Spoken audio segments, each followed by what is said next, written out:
Hi, good morning. I'm Dr. Yin from Zhenxin General Hospital, Taipei. Today, it is really a pity that we have typhoon, so we can only meet each other virtually. However, I think today's topic is a very hot topic in coronary intervention. That means to deal with the most tough, I would say, maybe last frontier of coronary intervention in recent years. Today we are going to talk about how to treat calcified coronary lesion. Some of the lesions are easy, but most of them are not that easy. Or we would say it will be very tough because recurrent calcified in-stent restenosis or repeated calcification, calcified nodule, or challenging scenario we encounter more and more frequently. So I'm very happy to have this kind of symposium today because we have so many experts in this field sharing their experience in how to dealing with those challenging cases. I think with the participation of all the experts and the participant, we can have a very interactive meeting and very enriching the result of the meeting. So I just have a few words to start the meeting. Following meeting will be chaired by Dr. Li Shizang, chairman of the TSGH, Zhang Qizhen. And also we have distinguished guest panelists from overseas and Taiwan. So I'm really happy to have an opening. So let's get started. Thank you. Well, the first talk will be delivered by Dr. He Mingyun. The title would be IVL for Calcium-Medicated Stent Underexpansion, Lessons from Successful and Unsuccessful Cases.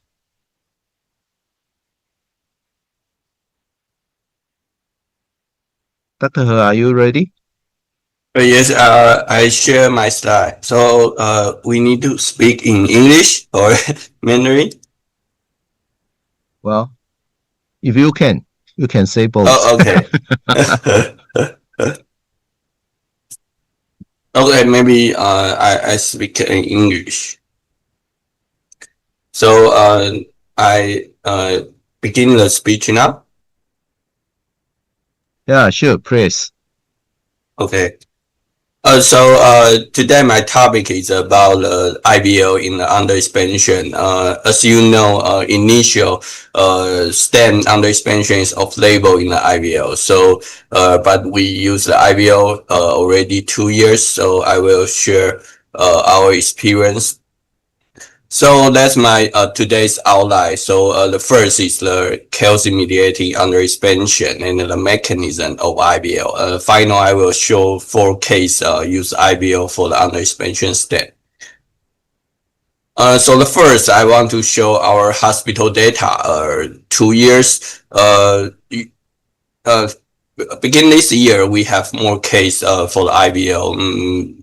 One reason is the price goes down. So according to the data, we have around 12 cases use IVL in the stent, underexpansion stent or stent ISR. Not all cases under expansion, but I think most of case the stent is not expansion very well. So according to the lesion, you can see the left main bifurcation LAD is most ISR location. So, but interesting, according to the data, combined Rota ablation is not a lot of case, but a lot of case, half of case use the cutting balloon. According, usually it's a large size, 3.0, 3.5, 3.75. Most case do the intravascular image and IVERS and OCTs around half. So that's the calcium morphology will influence the stent expansion. It's a circumferential and eccentric calcium by that calcified nodule. So first, I will quickly show a case. As I presented previously, this is the middle LED lesion. Use the balloon and NC balloon. I cannot open it very well. According to the iris, you can see it's very thick calcium here. So after that, I use the rotablation 2.0 and with the low speed rotablation. So after that, the NC balloon and the cardiac balloon looks expansion more better. So at that time, I checked the iris. I saw a calcium crack around 11 o'clock. So the area is acceptable. I put the stent at that time, but after that, I found the NC balloon 4.0, NC balloon 4.5 cannot fully open in this region.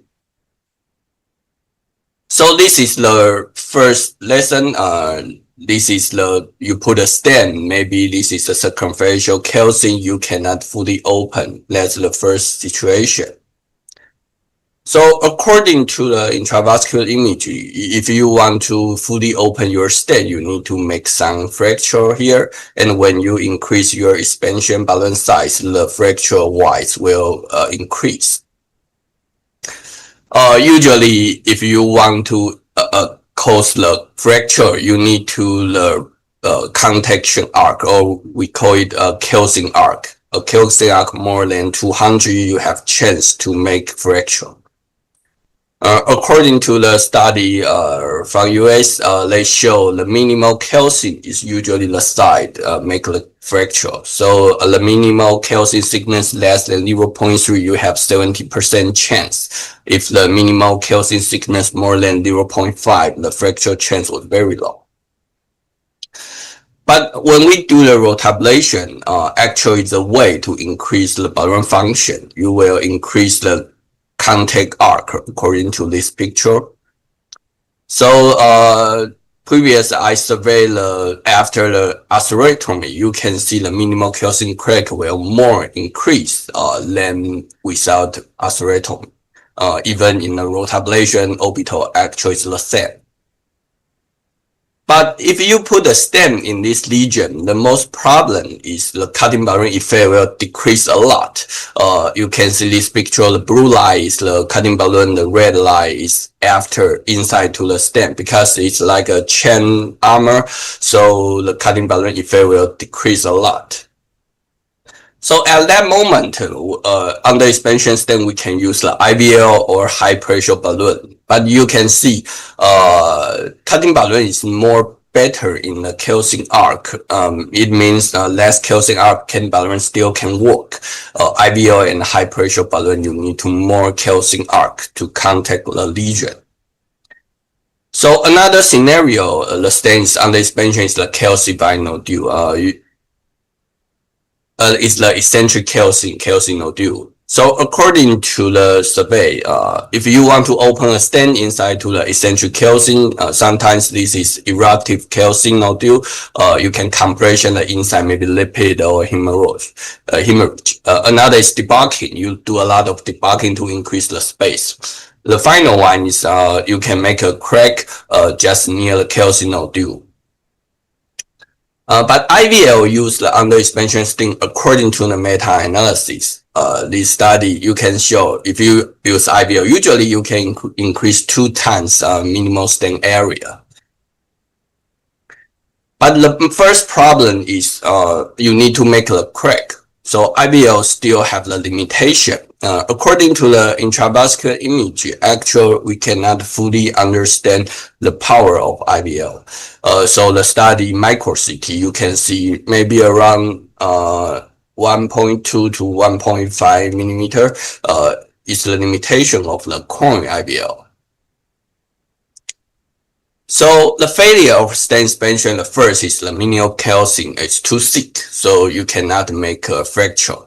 Another is if you don't do the rotablation or orbital, actually you cannot enhance your balloon function for the calcium crack. So now I need to back our case first. So this case we do the OCT follow-up. So you can see the under expansion size here. So it's a very thick calcium. I show this picture. So you can see the underexpansion stent here. So the outside is very thick calcium. So after rotablation, you still cannot make the stent fully open, and also some intima ingrowth here. So I do the IBL 4.0 for several times. So after that, you can see that after 50 pulse, the calcium is not fully fractured. But you already increase some minimal stent area. But after more pulse, you can see the fracture at 12 o'clock, the area increased a lot. So that's the first case. You need to evaluate the IVL function. If this calcium is very thick, I'm not sure, but maybe we need to more pulse in this lesion. So I will show a second case. Second case is also underexpansion stent for already 10 years. So this lesion, we here is the underexpansion side here. So we do some detailed analysis. You can see the calcium from 6 to 12 to 3 o'clock. Actually, this calcium is very thick. But you can see some minimal calcium thickness around 6 o'clock, around 0.4, 0.5. So actually it's a very good case. Maybe you use a high pressure or IVL. So this case, we use the IVL 3.5. So I show the final IVL. You can see this stent expansion very well and some crack around 1 o'clock here. So this is the minimal stent area side. You can see a large stent crack at 1 o'clock because this case, the minimal calcium is more thin. So the third case, this case is we put a stent at 3.0 in the proximal LAD. After that, you can see the NC balloon 3.5 cannot fully open. So according to the IVUS, you see this stent under expansion here. So also a very thick circumferential thick calcium here. So we do the OCT after that. You can see this calcium still very thickness, more than 1 millimeter from around 4 or 5 o'clock to the 12 o'clock. Some thick, more thinness part is around 1 o'clock to 3 o'clock, but it's more than 1. So maybe have chance to use the IVL. But actually, in this case, you can see we use the IVL. It increased some space here, but we cannot make fully crack. So the stent expansion cannot increase a lot like previous case. So in this case, initial, if you see this thickness case or the calcium length is longer, I think IVL still have chance to failure in this situation. But it still can improve the stent minimal area, but not increase a lot. So the first case is more interesting. This is the proximal LED stent. Previous is very calcium lesion. You can see use NC balloon high pressure to open. So this patient put another stent at the middle LED. So this stent have overlap at this angulation point. So after 10 years, have ISI in this lesion here. So we use the NC balloon and cut balloon. You can see it's very tight lesion. So in this case, we use the IVL 3.0. After that, you can see IVL balloon improve a lot lumen area. But if you check the OCT after that, you can see we made some crack here. This is first stent, another is second stent. Between two stents, we have some calcium here. Some crack here at the 4 o'clock or 11 o'clock. But, so I will show here. After that, DCB, not very well. But, so in this picture, you can see after IVL and NC balloon, actually we made the crack, but we cannot increase the stent space a lot here. So in usually the underexpansion stent with outside the calcium, if you made a crack, the vessel will be enlarged by this space. so you can increase your stent area. But if you have the multi-layer stent, like our case, we made some crack, but we can penetrate to the first stent. So actually, stent area only increase a little. So this is another area, another case of IVL failure because it's a two stent layer and the calcium inside to between the two stent. So that's my conclusion. The failure of stent expansion, I think the first is the minimal calcium too thick, maybe around 1.2 to 1.5. But I think maybe more posts can solve this problem, but I'm not sure. I think in the future we will know how many doses can make the calcium fracture. Like our first case, more than 50 posts we make crack. Another is atherectomy and can enhance the balloon function for calcium crack, but we are not sure atherectomy can enhance the IVL effect. Logically, maybe this after atherectomy, IVL can become more powerful, but we are not sure this. Maybe it's the same. The final is the multi-layer stent. I think we should avoid the two stent inside another second stent inside to the calcium ISR because it will be very difficult to deliver the IVL power outside to the first stent. And even we make some crack inside to the first stent, it's difficult to make more expansion because what first stent will limitation the vessel increase. That's my presentation. Thank you. Very comprehensive talk and excellent cases.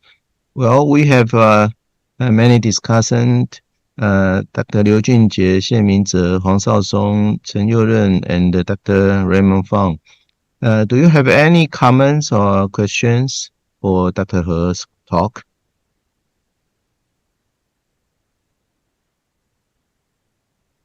Or maybe I can raise the first question. Sure, Dr. Zhang. Thank you, Miyun, for the nice talk. Usually, before IVL is available, if we have cases like this, we can try Rota abrasion to abrase the stents, and also maybe if lucky, we have some chance to open the Underexpansion stent. Nowadays, other than IVL, as I know, very soon we're going to have a so-called Lesions, the non-energy based. They also call it IVL. So, do you think it can work for a scenario like this, Miyun?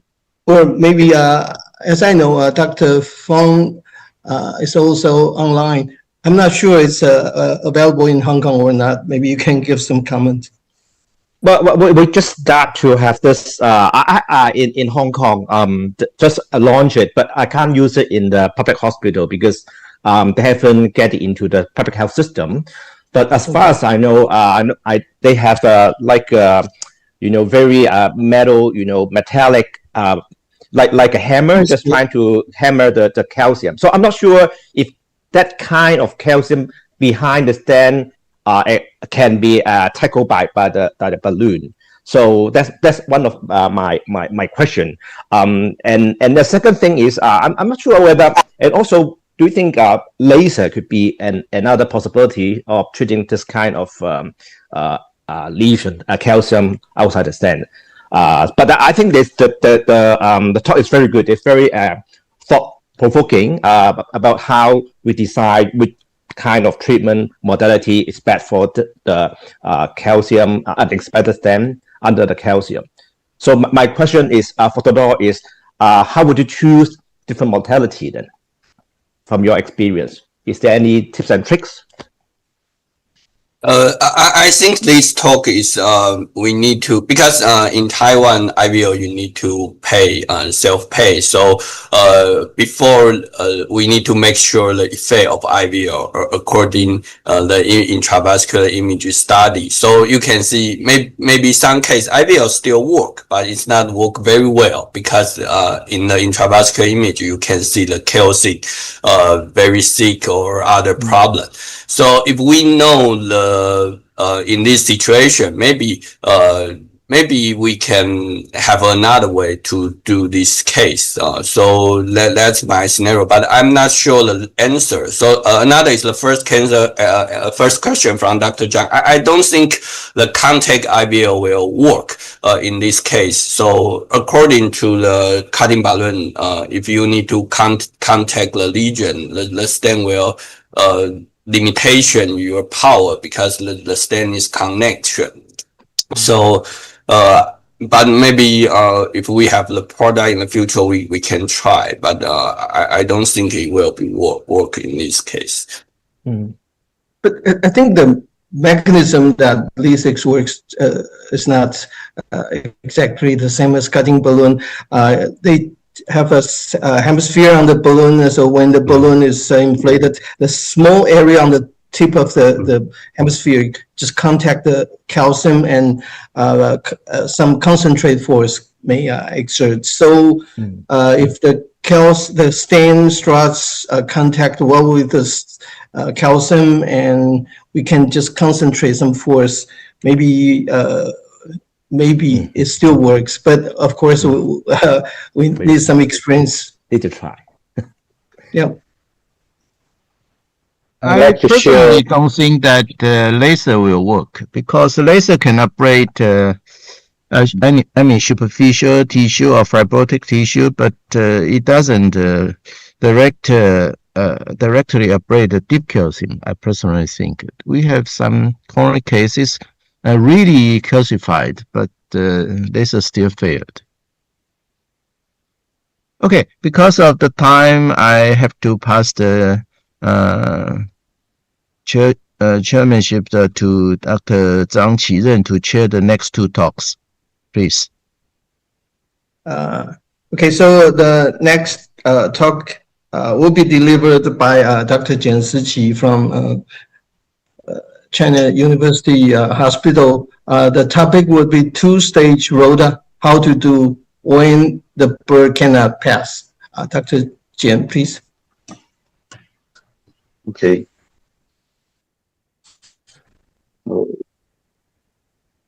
Okay. Hello. Good morning, everyone. I'm Dr. Jian from Taichung, and you can see my slide. Yeah, very well. Okay. So I'm gonna share my clinical experience about in some clinical scenario when we do Rota ablation. Sometimes you cannot directly pass with your Rota burr. So how can we do in that situation? So here's a case. It's a very large circumflex. As you can see, in the mid part of circumflex, there's a very tight and calcified lesion. We cannot use balloon fully dilated in this lesion. So as you can see that in this circumflex, the vessel size is around maybe 4 or larger than 4. So we choose a 2.0 from beginning. So we can see that it's really tight to directly pass this 2.0 burr. Even we speed up to 200,000, still cannot pass. So after maybe 6 times Rota ablation, we don't have any advancement. So we just hold it. So in this situation, you have a lot of choice to try to conquer this lesion. Like you can choose the smaller size because this burr is too large, or you can change a new burr because this burr we use a lot. Maybe the crown should be diminished, or you just do halfway rota. Halfway rota is just like this. It's Japanese doctor Sakakura said. As you can see, if you push your burr into a very tortuous part, sometimes if you push too hard, you will get stuck, or sometimes you get some problems like perforation. So if you cannot push force, maybe you can just stop, then try to use balloon. Of course, I think this way is easier to just stop in a safe position. But sometimes we met the lesion is very long. So if you just use the balloon, sometimes you cannot do enough ablation in the mid or distal part of the lesion. So my way is that just like this. If your burr cannot pass, you can just try speed up, because if you do speed up, sometimes the penetration force will be gets more, so you can cross the lesion. So if after speed up you cannot pass, you can try just using this two-stage rota. You just hold the first time rota, then use balloon. Then after balloon, change the calcification morphology, then you can do rota again. Sometimes you can pass the lesion. If this so-called RBR method cannot pass, then we should add on our backup support. So you should try guide extension catheter assisted rota ablation. Then I think in most of the cases you can pass by this two way. So after that, we can do back to speed down to get a better lumen gain, then use IVI balloon or stenting. So just see the case, not this RBR. So my way is to try to use the first stage rota. Then if it cannot pass, then we use balloon. Then after that, we can do rota again. Sometimes we can pass all the lesions.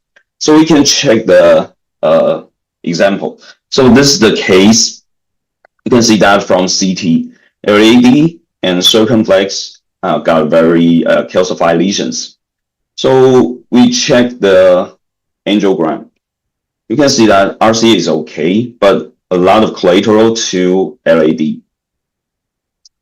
Then LAD, we can see that it's like calcified and functional total occlusion because RCA collateral is abundant. Circumflex also got lesions. So this is the LAD. So we fix it, circumflex, very easily by just ballooning and stenting, and this is the circumflex final result. Sorry.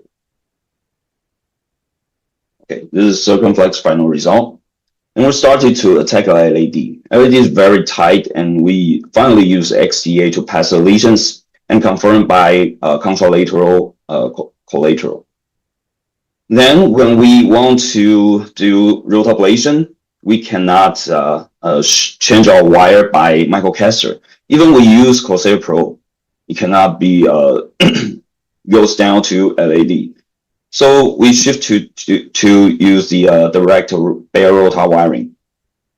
But our rota wire cannot fully pass this calcified lesions. So we change back to XTA, then use guide extension catheter to increase the support. But even with guide extension catheter support, Corsair Pro still cannot drilling down. So we use the first wire as a marker, then use Gaia series wire to do control drilling to swipe some route for our wire. So after this, we can just use the rota wire past the full lesions. So you can see that this is the bare rota wiring. Still, our microcatheter cannot go down, but wire leaves the calcifications. So we can start to do rota ablation. I think the most difficult part is there's some angles inside the calcify. So you can see I started to do rota with 1.25 millimeter burr. So after very struggle procedures, still our burr cannot pass. So we exchange our wire. We try to just ballooning. So you can see that I do 1.0 balloon, and the balloon is not fully dilated. I just want to a little bit change the structure of the calcified part. So after that, I change a new burr because the previous burr used for several times. So 1.5 millimeter burr can finally pass the lesion. Okay. So after that, we just ballooning, then check the IVUS to confirm the calcified part has the dissections. So we can do stenting, and it is the final result. Okay, so, and the other case is like this is a very large angle LAD. If we push to, as you can see, the calcified part is just in the corner. If we push too hard, maybe your burr will goes out, just like this. So we can use the same method to try to conquer this very tortuous part of LAD calcified part. So we wiring down, not easy. As you can see, that it's easy to go to diagonal, but when we want to go to LAD, we even need to use a lot effort to wiring. So finally, we can wiring down. But when we want to do Rota ablation, we want to use a microcatheter to exchange, but not that easy. So I use 0.75 balloon, but as you can see that the balloon was ruptured. So I use a small balloon to change our the calcified part. So use 1.25 can pass the lesion. But as you can see, this vessel is quite large. I think 1.25 is not enough. The burr can pass. You can see, okay. So when I want to use 1.75, it cannot pass. So I just use a 2.0 to change the structures.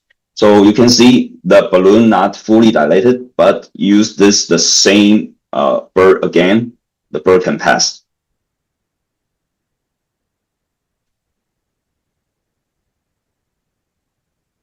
Okay, finally, see that. Okay, so after that, we can do balloon dilatation and IVUS and put a stent. Okay, so if this method cannot pass, sometimes means your backup support is not good. So we need to add on the guide extension catheter assist.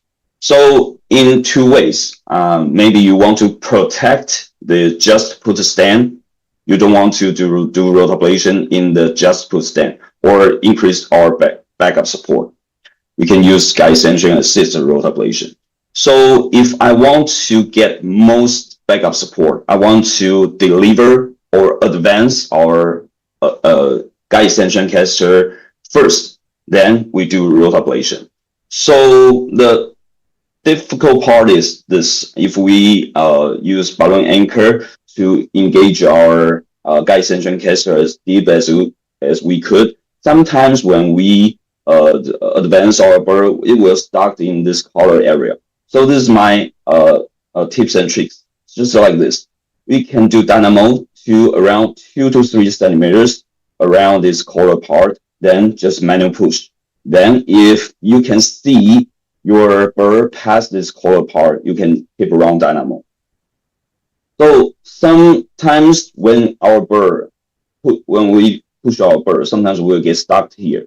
So here's a trick that I will push as deep as I could, then a little bit pull back, then advance again. Sometimes you will get this situation passed.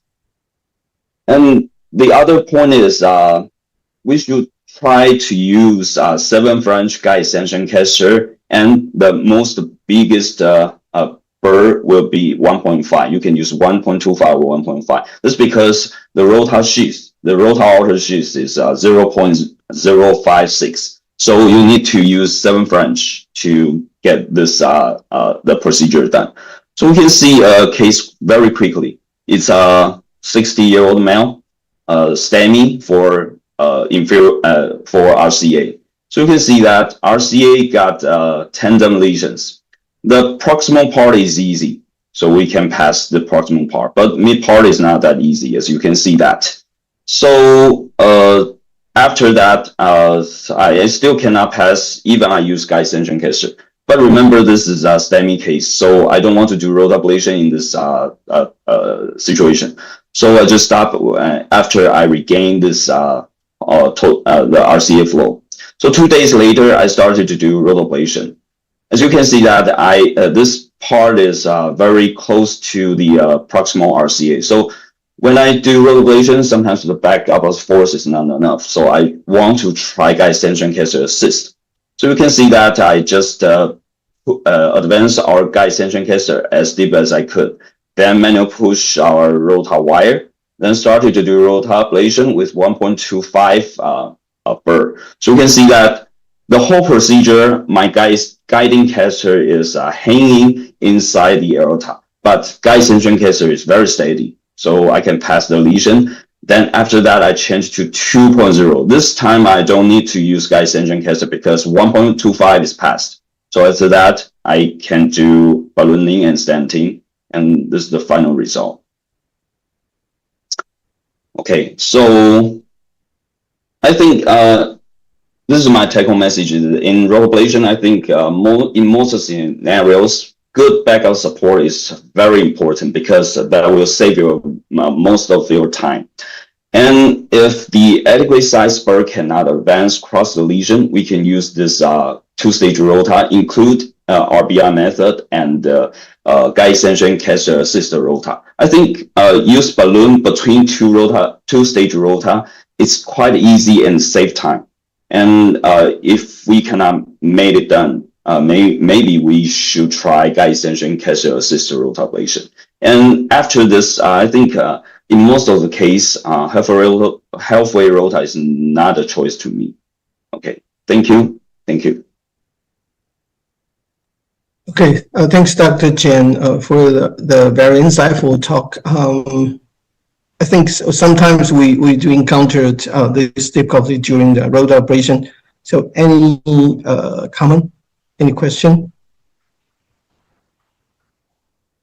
Thank you, Dr. Chen. That's a very insightful talk about how we can use different kind of device to help us to do difficult Rota ablation.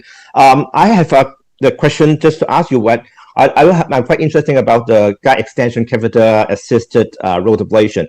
So among all the different kind or brand of guide extension catheter, is there any particular one that you think is probably better for this in this kind of situation?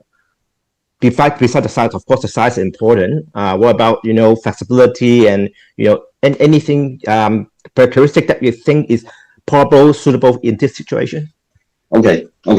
And I must say hello again, Raymond. Hello. Nice previous met you in your hospital. Okay, and I thank you for your question about this. What kind of guide extension catheter is suitable for this procedure? I think in most of the guide extension catheter I have used, I think every 7 French guide extension catheter is okay. For 1.5 and 1.25, I think it's all okay. But in some cases, if the lesion is very tight, or you want to push your guide extension catheter to very distal part of maybe LAD, RCA, or circumflex, sometimes you may be afraid of the flow limitation. So in this kind of case, I would like to use a guide extension catheter with side hole, like Expressman. There's a side hole on it. I think in some cases, this would be safer in distal part of Rota ablation. Or otherwise, in most of the cases, if you want to just pass the lesion in the proximal part or middle part of the vessel, I think every 7 French guide extension catheter is okay. It's okay. Thank you. Dr. Chen, it seems to me that at least two of you, the cases you shared, the mechanism that the Rota ablation cannot further advance, to me, it looks like that it is caused by some bending and very small lumen. So it seems to me that most of the time, the mechanism is that the tip of the burr cannot engage into the small channel, very tight lumen after this acute bending. So that's morphology that you can pass. So I've talked to Boston for times to suggest them to make the burr shorter. If they can make the burr shorter, then maybe the burr can track the curve easily, and then we can engage the small lumen to proceed the Rota ablation.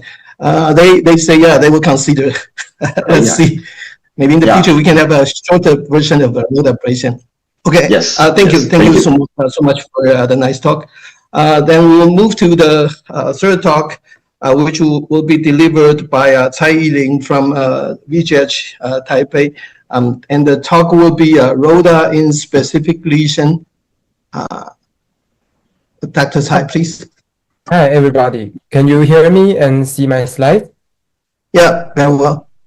Yeah. Okay. Sorry, I will close this. Okay, I'm Dr. Tsai from Taipei Veterans General Hospital. Today, I would like to share the rotational atherectomy in specific lesion, and I will focus on the stent ablation. And the reason I choose this topic, from literature review, we can know that Rota in some specific case, we have some technical concern, like osteo lesion or unprotected lemon or diffuse long lesion. There are some small tips and tricks to help us to deal with that kind of situation. And today I would like to share my point of view on stent ablation.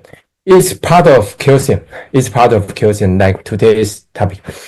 From literature review, we know that if we perform stent ablation, the metallic particles are similar to our RBC, red blood cell. So we can do the stent ablation without severe no-flow phenomenon. But there are some small points like the burr sizing is critical, and the risk of entrapment should be considered before we start this procedure. However, I think there are some differences between situations. From the left side part, it's stent totally underexpansion with bottleneck. We can see it on the floor roll. And from the right side, it is not totally unexpansion. It's uneven expansion. So we can do the stent ablation in these two kinds of situations, but there are different considerations in this kind of. So from the right side, it's uneven expansion. So in this situation, most of the time we can acquire intravascular image much more easier. And if we want to ablate the uneven expansion stent, most of the time we may require larger burr to polish the under expansion stent. Or we can just use the intravascular lithotripsy or extreme laser. It will be successful in this kind of most of the time. And from the left side, it's a bottleneck stent under expansion. And I think in this kind of situation, it's more easier to encounter burr entrapment. And most of the time, we need more times for burr passage. And in this kind of case, we have to consider mechanical support because we will have more times for burr passage, and the particle will be a larger amount. So we may encounter cardiogenic shock during this kind of procedure. While the bottleneck will encounter burr entrapment more than uneven expansion. That was because our burr didn't cover the diamond particle in the full length. It just covered half of our burr. So if our bottleneck, the length of the bottleneck is greater than the length of diamond particle covered on the burr, it will cause very high risk of burr entrapment. It's just like the ball in the suck into the hole. So in this kind of situation, we may consider use a larger burr or combine IVL or extreme laser. Let me share our case. This is the first case I have remembered and encountered in 2015. At that time, we didn't have the IVL. And this is a 70 years old, suffered from repeated right coronary artery in-stent restenosis. And he already received cabbage for this restenosis lesion. And we can see that there is a under-expansion stent, about 3.5 millimeter.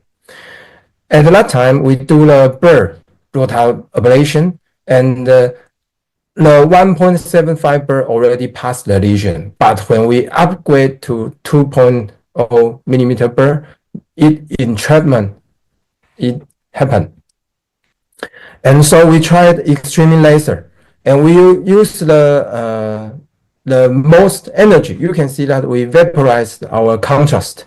So it is the largest energy that we can deliver to this critical stenosis part. And from the OCT, we can see that pre-laser and post-laser, there is no change. So why our burr entrapped in this case? Not because the under expansion, the bottleneck is just 2.0 millimeter. If we have to deal this two-layer stent under expansion, we have to use a larger burr. And we passed this lesion after 23 rounds of rotational atherectomy.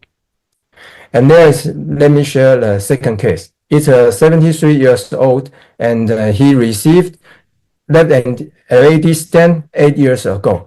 And we can, from the angio at that time, we can see that there is a bottleneck. The stent is totally under expansion at the distal part. And because of this under expansion stent, the patient received cabbage for this under expansion stent. But the symptom recurred after 2 years of cabbage. And we can see that the edema didn't develop very well. So we have to deal this stent under expansion. So at first time, we try to just use the NC balloon to open this lesion, but we fail. And we deliver IVL because we have the IVL is available in current condition. So we try to use the IVL, but the IVL cannot pass this critical bottleneck lesion. So I use the 1.5 millimeter Rota burr to do the stent ablation, and I choose the high speed. 180,000 rounds. And my burr can pass after 8 times of rotational atherectomy, but it entrapped after my burr just passed on the halfway. Just on the halfway, my burr just entrapped. Even I speed up to 200,000 RPM, it's still stalled in the middle portion of the bottleneck. So after this situation, I can do burr size upgrade or just use the IVL. We already have an IVL on the table. So in this situation, we can do the IVL. And IVL, we can see that after the 100 pulses of IVL, the calcium can be opened and can be crushed. The stent can be opened and the calcium can be crushed after 100 pulses of IVL. And this is the final angio of this case. So today I would like to share my point of view on stent ablation. The left side part is the bottleneck of stent underexpansion. The right side part is the stent uneven expansion. If you want to do the stent ablation, and beware that that's different situation. The left side part is easier to occur the burr entrapment, and we might consider mechanical support during this procedure because it will be more dangerous because we have to pass the burr for more times than right side. And for the right side, we can consider intravascular lithotripsy or laser if our intravascular image catheter can pass the lesion. And this is my talk, and thank you everybody. Okay, thanks, Dr. Tsai, for the very comprehensive talk. Any comments or question?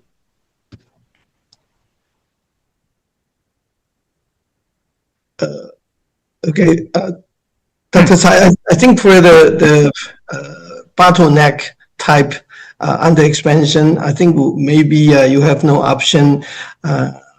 Rota ablation may be the only solution, but for the other one, the other type, I think both IVL and Rota ablation could have some chance to have the stent expanded. So any criteria for you to select between these two tools? Yeah, for uneven expansion of the stents, just like Dr. Zhang said, IVL extreme laser can be available. However, if we can get the intravascular imagery, we can choose the proper size of the burr, and it's I think the rationale of using rotational osteotomy to treat uneven stent expansion is that first we can reduce the calcium volume after the stent if we already polish the stent, and the second, sometimes the uneven expansion of the stent, it will cause the IVL balloon rupture because it just like spike. The stent frame is like spike, and our IVL balloon will rupture in that kind of situation. And for the extreme laser, it takes money and the machine. It is not available in most of the center in Taiwan. Even our machine is not functioning currently. So, so I will choose burr to treat that kind of situation. Okay, but maybe wire bias is also a concern if the wire bias is not favorable to apply the uneven expanded side, or maybe also the thickness of the side wire bias is favorable, is extremely thick. Maybe even after Rota ablation, it still doesn't work. That's my yeah. Any further questions? I have some question. Well, yes, how would you choose the rotational speed when you do the stent ablation? Do you think faster is better, or I mean, is there any standard, or you have some personal preference? How do you choose your rotational speed? Actually, because in this situation, if we encounter the bottleneck, I will choose high speed. I will choose high speed because the friction will be more slower, and we still can reduce the stent frame volume under the high speed because it is very tight. In that kind of situation, it's very tight. If you want to polish the stent frame aggressively, we have to choose a larger burr, not just reduce the burr speed, because I think that will be ineffective. But low speed, we can reduce the risk of burr entrapment. But in my point of view, that I think the burr entrapment will be very common if the bottleneck is longer than the burr diamond particle covered length. It will be nearly 100% because the friction, it will be larger than spin force if our burr into the bottleneck lesion and encounter the no diamond particle area. The friction will larger than the spin force. So we will encounter the burr in treatment. Yeah. So larger burr is better. Larger burr is better. Or we can combine IVL. Right. We can combine IVL. Yeah. So I have a limited experience, but when I do a Rota operation for under-expanded stent, I always try to keep the advance of the burr as slow as possible. So when we have a contact with the under-expanded stent, we can apply some of it of the struts, and then we create some space, and then we further advance. So I think that's the way to achieve more ablation and also to prevent burr entrapment, because you have already created enough space for you to for the burr to further advance. So we push very hard. So sometimes it just past the lesion, but sometimes it's stuck and very difficult to handle. Yeah. I think it's about time, so maybe I should hand the microphone back to Dr. In. What's the... Well, it's okay for me. But to show comment, in some tough cases, maybe slow down the burr speed may have a better conformability or the contact of the plaque. It can be considered. But I still don't have a very good rule of thumb to appreciate how thick the calcium will mitigate the effectiveness of IVL, and how many pulses do we need for those patients with a really thick calcium. Maybe in the future we can have more and more data on this. So this session is a very fruitful one. I think everybody can get a lot. So thank you for your participation. I ask the chairman of the next session, Ren Xurong, and Cai Zhenting 主任 to chair the next session. Please. Thank you. Okay. Good morning, everyone. After everyone enjoy the session 1, and I, Dr. Ren from Taipei Zhenxing General Hospital, and Dr. Cai Zhenting will co-chair the next session. We invite several domestic experts, Dr. Huang Jianlong, Dr. Chen Kewei, Dr. Cai Wei Zhang, and also we invite the international expert, Dr. Raymond from Hong Kong, and Dr. Takuma from Japan. So we will continue the next session. So we very happy to invite the next speaker, Dr. Ye Zhifan from the National Taiwan University Hospital. He was talking about the integrated approach to the calcified coronary lesion from the National Taiwan University experience. Dr. Ye, are you ready? Yes. Can everyone see my slides? Yeah, very clear. Please. Yes.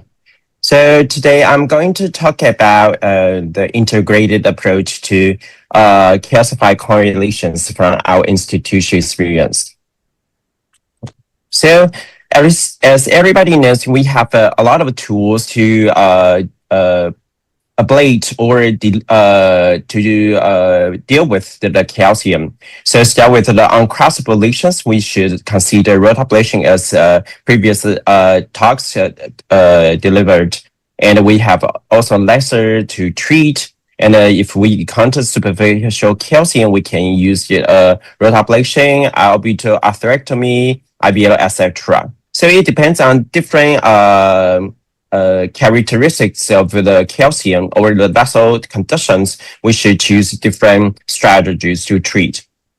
So this is the EAPI clinical consensus statement. So when we encounter the calcified lesions, we should consider the intravascular images to determine the intravascular calcium score. For example, the OCT calcium score, if it's above 3, we should consider the calcification modification strategies, and IVUS calcium score above 2. If not, we can consider to treat using traditional or conditional treatments. If still cannot work very well, we should consider rotablation. So here's a brief summary between these 3 different calcium modified strategies. For example, the rotation, atherectomy, orbital, and IVL. The advantage of the rotation is the differential cutting, and you can choose while you have a non-crossable lesion by the microcatheter. And on the other side, the orbital OA could have the bidirectional ablation capacity, and you can apply different speeds when you face different sizes of the vessels. And IVL, as previous talks mentioned, you can have the circumferential transmural transmission, and you can also modify both superficial and deep calcium. And in the IVL, you can, it's very effective. However, you have a limitation by the balloon size. So every single different strategies have its own advantages and disadvantages. So, but when we encounter several different situations, we might consider choose different strategy. For example, the eccentric calcification, in-stent restenosis, angulated vessels, different lesions with different vessel size, or high intensity or low LVEF patients. So I give 3 different cases to talk about what the strategy we are using. This is a patient with a non-STEMI with acute decompensated heart failure, and you can appreciate he had a 3-vessel disease and very significant in-stenosis over the LAD. And according to the OCT, you can see it has a superficial calcium and deep calcium inside the stent and outside the stents. So according to the OCT, we should consider the modality to ablate both the superficial and deep calcium inside and outside the stents. So I choose the IVL, and you can appreciate by these 2 angiogram that the IVL deliver and perform very well to expand the vessels. And by the OCT, you can appreciate some cracking and the vessel size enlarged compared to the previous one.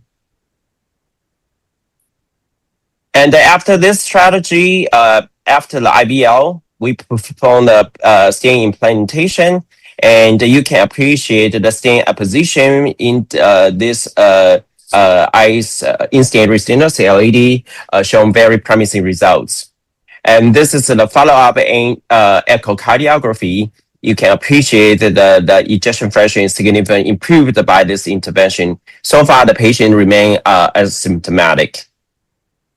This is the second case when we faced the bypass patients with a very severe coronary calcification with the eccentric characteristics. So you can appreciate that in the left main bifurcation, there's a very eccentric calcification. By this IVUS, you can appreciate the eccentric in-stent restenosis with the neo calcification inside the stents. And this is a very, very eccentric and could cause to the wire bias. So first of all, if we encounter this kind of situation, we need to think how to ablate this eccentric calcification as well as to the wire bias condition.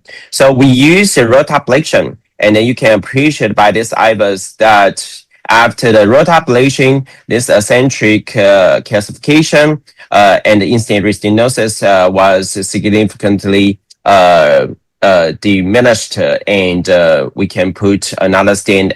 We can do the DB afterwards, and we also treat the angulated vessel to the circumflex. And you can appreciate that the rotablation perform very well in such kind of condition. And perform with the DB and bifurcation treatments. And this is the final IVUS results. And you can see the initial eccentric calcification and in-stent restenosis was significantly reduced by this treatment. This is the final angel after this treatment. So if we face the other condition, for example, diffuse disease vessel and with straight vessel, so we can consider the orbital atherectomy because, as I mentioned, you can use different sizing. Below 3, you can use the low speed, and above 3 millimeter, you can choose the high speed. And this patient, we choose the orbital, and the OCD show after the orbital see a lot of calcium with a deep and superficial and deep calcium. And after the orbital, we put the stents and they show very promising results. So from our institution, we have performed since December 2023 to May 2026. We have performed the 175 rotablation, and most of the patients will receive the 1.5 burr. And total patients, the balloon size, if we use the IVL Rotatripsy strategy, we used the 3.0 or 3.5. So in about half, we have the Rotatripsy strategies. And the orbital atherectomy, we have about, we have the rotablation 175 patients in the IVL with 83 patients, and we have the orbital 6 patients. Talking about IVL, we perform possibly about LE lesions mostly, and 72.8% with the intravascular imaging, and the rotatripsy about 20%. We have 3 patients with the mortality during the follow-up, and 1 patient with a major perforation during the procedures.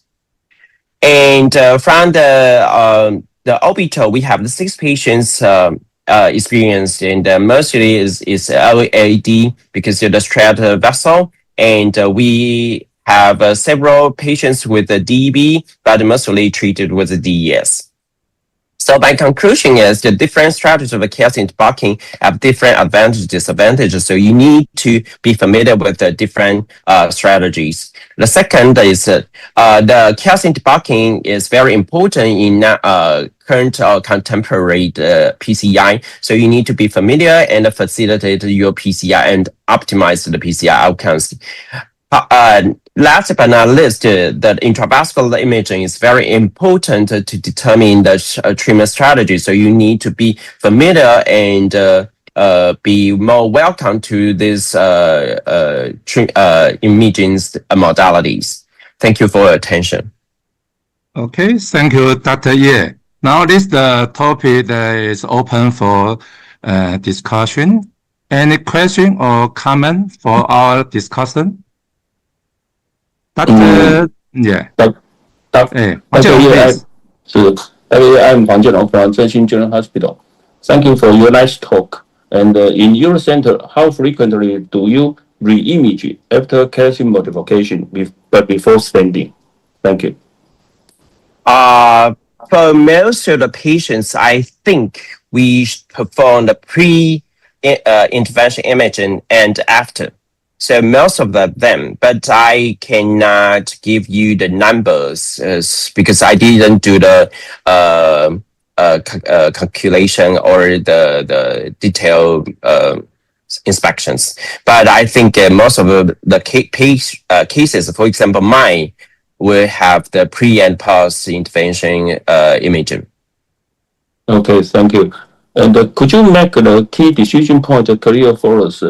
What closability problem or IVUS OCT findings move you from an NC balloon to IVL or atherectomy? And what endpoints tell you that the lesion is ready for stenting? Thank you.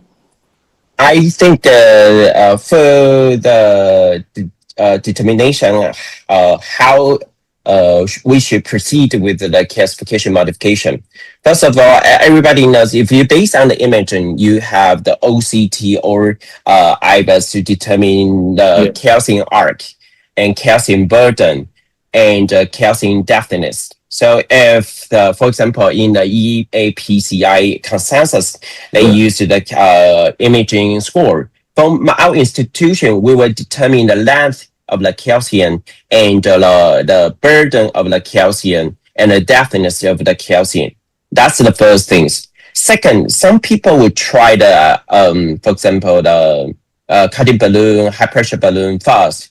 If not working very well, for example, one of my case recently, we cannot, with the high pressure balloon, we didn't achieve the satisfactory results. We will proceed the IBL. So it depends on you have the imaging to determine the strategies, or you have the uncrossable or undilatable lesions. Yes. Thank you. Thank you. I particularly like the concept of an integrated pathway rather than a device-centered approach. Thank you. Thank you. Okay. Hi. Takuma, yeah. As I know, the penetration rate of the image is very high in Japan. So Yes. how about your comment for this question? Yes, as you know, our penetration of the imaging is over 100%. Right? So Calcified lesion, over yeah, 100. So, but regarding to the calcified lesion, maybe now trend is OCT or OFDI is increasing. Maybe 30% or 40%. But in my daily practice, the OCT is almost 100% for the calcified lesion. Because the OCT OFDI can assess the thickness of the calcium. So that's why we can assess the which balloon could be dilated or not for the heavily calcified lesion. So if the balloon could not work, before the ballooning, we have to go ablation, atherectomy. Okay, so that's why we can determine how to deal with the calcium, atherectomy or balloon or something like that. Very easy to understand. Thank you. Dr. Chen Kewei, any comment or question? Yes. Hi. 志凡, I'm Kewei. 老师. Yes, I have a question for all you experts. Like your first case, sometimes we have to face outside the stent calcification. And when we talk about the intravascular imaging, is there any features, tips that we can predict that we can successfully dilate or shatter the calcification outside the stent? Because sometimes we have cases like your first case. And some cases using the IVL, we will the procedure success, but some failed. In most cases, it will works. But I'm just wondering, is there any intravascular imaging we can predict the procedure could be success when we face heavy calcification outside the stent to do the underexpansion related ISR? Thank you. Yeah, it's a very difficult question to answer because for the especially two-layer stent still have some limitation for the IVL, the energy to deliver. So sometimes maybe it's a hot topic. Due to the time limit, I should switch the next co-chairman, Dr. Cai Zhenting. Can you chair the next session? Okay. I'm Dr. Cai from MacKay Memory Hospital. Could you hear me? Very clear, please. Okay. So the second speaker is Dr. Li Xingfu from Chang'an Memory Hospital, Tucheng Branch Hospital. So you will give the topic is the challenge of calcified CTO. Dr. Lee is very famous and campus PCI master in Taiwan, and also in international conference. You can see a very nice talk and presentation. So, Dr. Lee, please. Thank you, Professor Tsai. Introduction. I have to make sure everyone can see my slide and hear my voice. Yes. It's okay. Okay. So, good morning, everyone. First of all, I would like to thank the organizer of Zhenxin Hospital to invite me to give this talk. From my personal experience, calcified CTO PCI is still very challenging. I know there are many famous experts here. Therefore, I would like to show my knowledge and some case for discussion. This expert review from the European CTO Club summarizes the current concept for treating calcified CTO.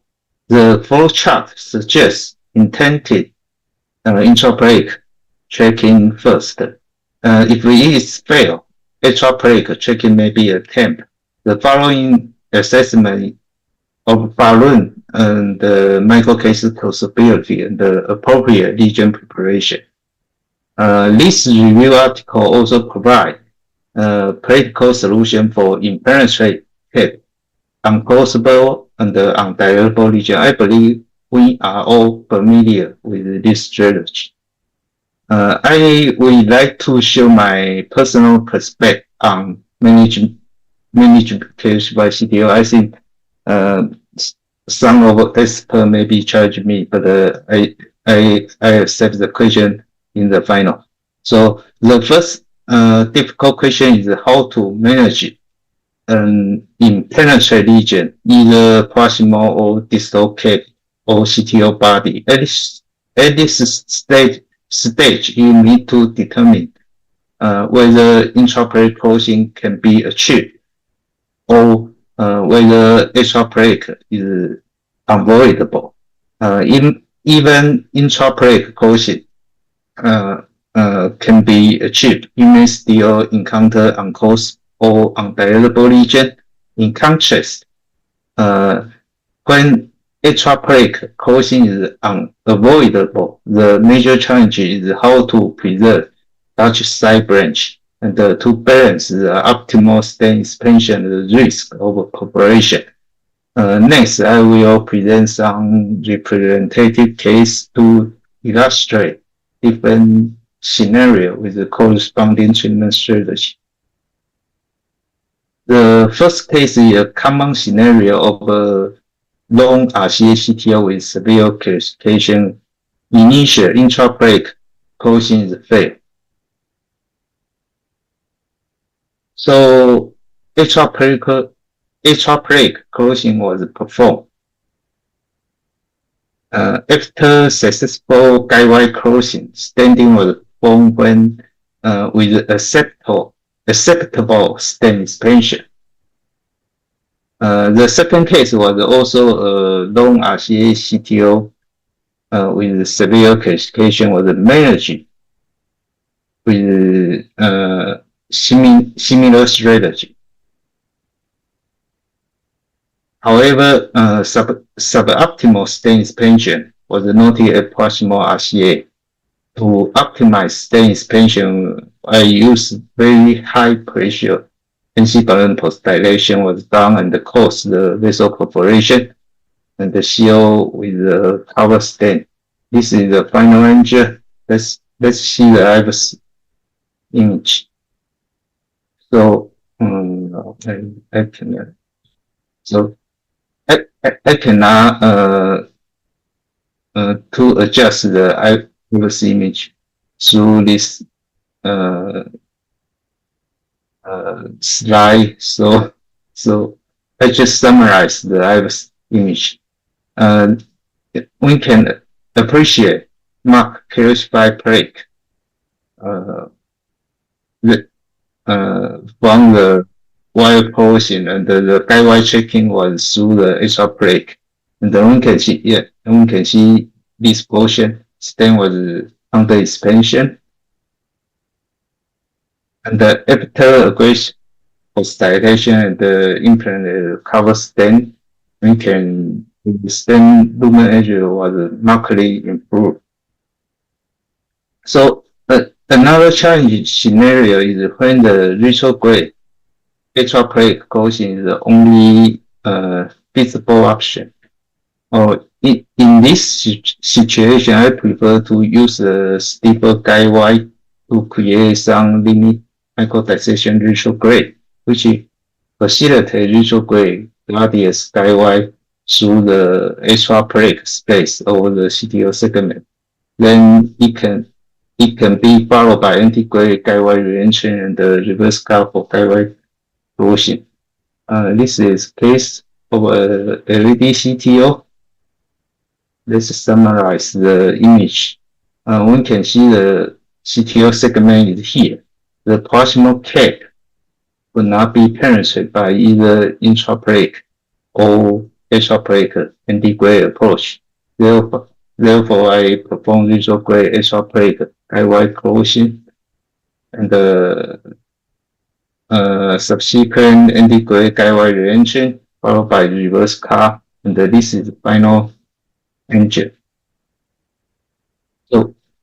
So another typical scenario is even for intraplate closing. I believe the great challenge is the unclosable region, because once the region has been closed, we have many weapons. As mentioned by previous speaker, we have a Atherectomy, we have a IVL or other device to conquer the undilatable region. The review article summarized several solutions for unclosable region. I would like to show some additional solutions in particular challenging case, including Rota operation under RG3 installation and the guide wire based intraplate modification. In this case of RCA CTO,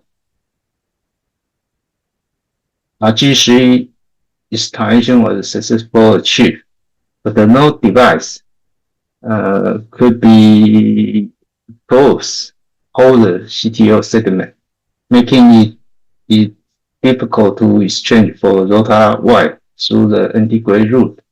Therefore, Rota operation was performed over the RG3 installation wire. This is the final engine of RCA CTO.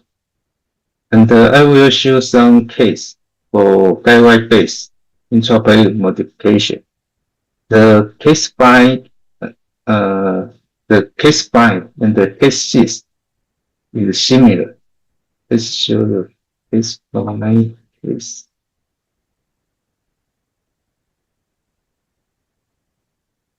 The anti-grade guide wire successfully holds the lesion, but either a small balloon or microcatheter could follow. So concrete 12 guide wire was used to modify the most resistant and the calcified segment, allowing a small balloon and the microcatheter to close for subsequent exchange for Rota wire. This case is a similar situation. The case 7 is the guide wire modification method was also useful to facilitate retrograde microcatheter passage. For this case, we can see the retrograde wire even had already trapping in the anti-grade guiding catheter, but any microcatheter could not cause retrograde. So after the anti-grade guide wire modification, retrograde microcatheter can be closed, and we can complete the procedure. So this is my conclusion. I think the calcified CTO should be approached according to the specific technique, probably not with a single universal strategy. don't assist on intraocular closing. Sometimes we still have to use extraocular closing technique. However, we should be careful for side branch preservation and how to achieve optimal stent expansion and to balance the risk of vessel perforation. Retrograde guidewire can serve not only for intraocular closing, but sometimes we can also use retrograde wiring for extraocular or modification and facilitate antegrade guidewire reentry. This is my conclusion. Thank you.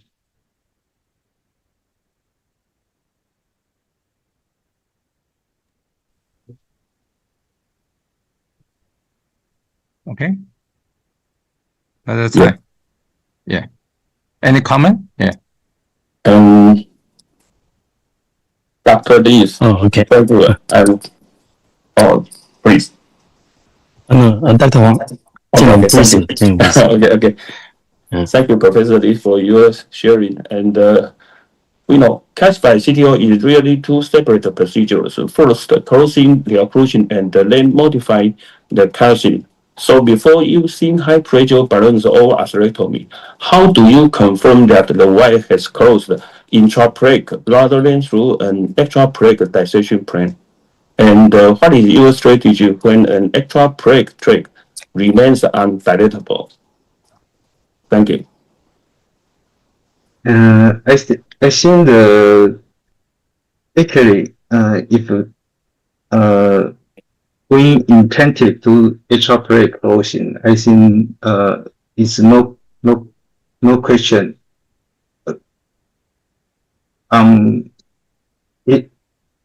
Even you did not do the iris image, you know the guidewire is through the extraplaque closing. So at this moment, I think the Rota ablation is not very suitable for this kind of situation. But actually, it's real. Maybe we close the calcified CTO and even antegrade, retrograde, we intended to do the intraplaque closing, but also we have some chance the guidewire go to the extraplaque close space, maybe a little portion, but we did not know initially.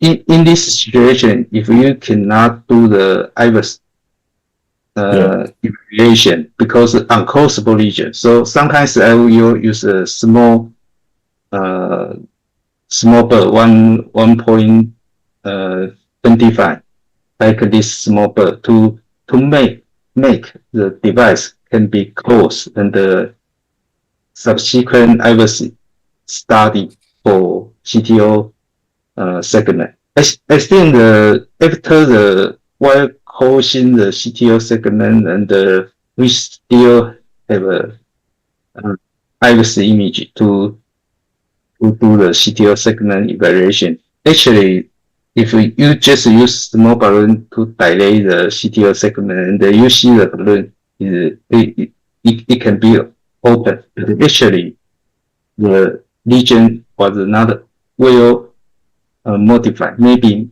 not will be modified.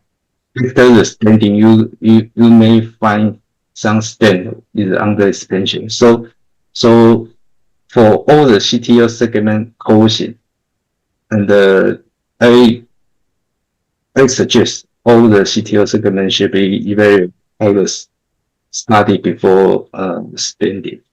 So I don't know. Do I answer your question? Yes, thank you. And I think that maybe sometimes your head feeling is important by your excellent experience. Am I right? Yeah, Dr. Lee. As you talk, this calcified CTO, if wire crossing, if the wire in the subintima extraplaque, how to take care of the avoid coronary rupture because the wire very close to the median layer or the media. How to take care of the balloon rupture the coronary, and how to optimize stent expansion. Between these two issues, how to deal with optimal. Thank you. Actually, most of the case I prefer the intraoperative closing, but actually you can see some of the case if you did not do extraoperative closing, is not able to be success. So for extraoperative closing, we know the guidewire is in the subintimal space. You cannot modify the calcium plate more. So so at this moment, my preference strategy is put a stent and the optimal use the maybe a little undersized, but you still have to use a regular size to dilate the region and see the response. Sometimes perforation is not usually encounter. It's rare, but if the vasoperfusion happen, like one of these get create maybe a small length, our stent can be shield the perforation. I have to emphasize the CTO, the stent area, the stent expansion, the stent area is still very important for long-term practice. If you go the extraoperative space, you worry about the perforation, and you put a very small stent. I think the outcome is very so my preference is just put a stent and see the expand to optimal size and to see the response. The perforation is real, actually. Okay, thank you. Dr. Lee, very nice talk. I'm sorry. Thank you. Yeah. Go ahead. Can I ask now? You bring up a very important topic because I think most of the time when we fail CDO is because of the calcification. So, but recently there's a very hot topic with this within the community. We talk about giving a contract injection to do the HDL when you cross the proximal cap. Then that may be one of the way to solve the cap problem. I'm thinking, like, if you have some contrast that can highlight all the soft channel inside CDO, that's maybe one way we can tackle this kind of calcified lesions instead of really using a very hard wire to puncture through the calcium with have a risk of getting to perforation. That's what do you think about that? Yeah. I think the HDR is different to Carino technique. HDR, I see the paper. I think HDR is like the intraoperative isostatic to create some dissection and make the wire go through the intraoperative. But the Carino is different. It intended to do some dissection, have a route to the intraoperative. So when we talk about extraoperative closing, we have many weapons, many techniques, integrate to create the dissection. For example, we can use the balloon anchor and the force push the integrate wire to create intended to create the dissection to make the extraoperative closing. But however, for retrograde, we did not have much weapon because through the retrograde you cannot push the retrograde microcatheter intended to create some dissection.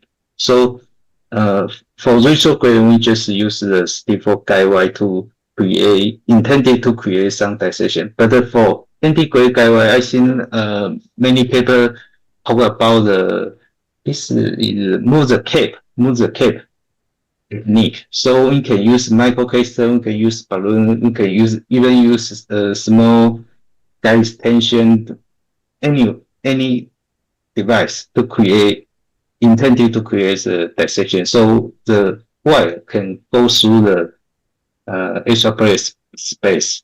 So HDR is a little different. I think a little different. HDR is not only for atrial plate closing. Also, if you do HDR properly, I think a recent article is published in China. The HDR, you did the properly HDR, the steel guidewire can go through the intraplate. Okay. Do I have answer your question?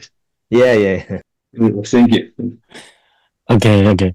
The time is always not enough for the interesting issue, so I have to move to the next speech. Dr. Yu, I come from Taipei MacKay Memorial Hospital. You will introduce our experience for calcified lesion treatment. Dr. Yu is also our senior attending doctor. He is focused on especially on the complex PCI for a long time. So, Dr. Yu, please. Thank you for that, Professor Tsai's introduction. First of all, everyone can see my presentation style and also hear my voice. Yes, very clear. Okay, thank you. Good morning. Even it's a rainy day for now, we still have the very honored to join the great meeting here. And I will share my experience about the calcified lesion treatment from the MacKay Memorial Hospital. Okay, today I will organize the presentation into 3 treatment categories, including balloon, rotablation, and also IVL. The central question is not simply which device is stronger. The key point is to identify mechanical problems, define the calcium phenotype with intravascular image. So why does the calcium matter? As we know, rigid calcium reduces lesions compliance, impairs device delivery, and prevent adequate balloon and stent expansion. It may also cause malapposition, polymer change, restenosis, and stent stenosis in the future. Therefore, the final procedure goal not merely to close the lesion, and the goal have to do a very good stent expansion. Our assessment has enveloped the angiography recognition into the image-defined calcium phenotyping. Angiography has a very good specificity for the calcium lesion, but a limited sensitivity for calcium. The OCT provides most accurate calcium thickness and can confirm the calcium surface, and also the fracture after the intervention. In other words, if we begin with the angiography, it just tells us that calcium is present, but IVUS and OCT can tell us what kind of calcium we are treating. As Dr. Ye mentioned, the SCAR consensus highlight the consideration of calcium modification, including the angiography and the most famous imaging criteria. And we also can use the revised calcium score criteria to guide the modification escalation. So this is our daily practice framework in the cath lab. We can ask 3 questions before we face the calcium lesion and start our treating. The first, can the lesion be closed? And second, what is the dominant calcium phenotype? And the third, have we achieved the adequate lesion preparation before stenting? And then we can follow the algorithm and calculate the calcium score to achieve our goal. Therefore, closability determines the entry tool. The calcium phenotype determines the modification tool, and also the image tells us whether lesion preparation is sufficient. So we move to the balloon-based strategy. After we use one-to-one NC ballooning, it's both a treatment tool and also a diagnostic test for lesion compliance. Before stenting, we have to make sure that the lesion is well expansion rather than rely on the angiography lumen gain. Scoring and cutting balloon are not simply stronger balloon. They concentrate the force at a specific point, create a control plaque lesion, and reduce barren slippage. In randomized corpus trial, the cutting barren preparation resulted in a large final minimal stent area at a calcium segment than conventional NC barren. Even the 1 year clinical outcome were similar, but the important mechanism was to improve the stent geometry. Here is a very practical question that when we treat the calcium lesion, if we do the intravascular image and we can know the EM and also the lumen to lumen diameter, what should we choose the size of the cutting barren or scoring barren? According to Laplace principle, a large radius and higher inflation pressure produce great wall tension. However, the calcium is more resistant to fracture. This explains why increased pressure only may be ineffective in very thick calcium and may instead increase the risk of dissection or perforation in the soft vessel wall. Therefore, adequate plaque modification could be better strategy than increasing barren size or inflation pressure aggressively. Let's go back to our question.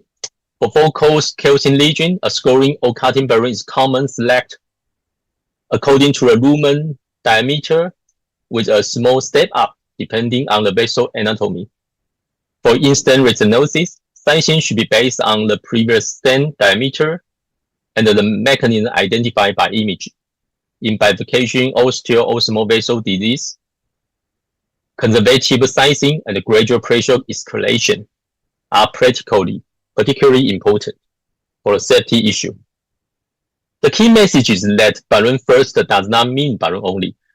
We should escalate our strategy anytime, especially when we are not accept the barren expansion. Don't even expect a stent can solve this problem.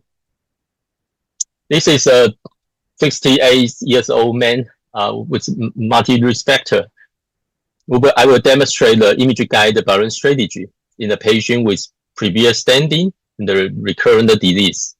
It's a diffuse stent restenosis in the LAD. So we check IVUS. IVUS can tell us the uncovered strut and the male approach, and also help us to clarify the mechanism of stenosis. We can see the calcium. It's not a circumferential, and the barren was closable. The lumen size is enough. So we move to the scoring barren NSCR farm and do the DCB. This is the final result. We should not simply perform the repeat barrening or dilatation without identifying the lesion. So let's adjust the barren strategy. And let's move the atherectomy. The atherectomy is mainly in enabling tools. It's particularly important when barren and other devices cannot close. A Rota operation is used to create a channel and allow subsequential device close, but it's not a substitute for image-guided stent optimization.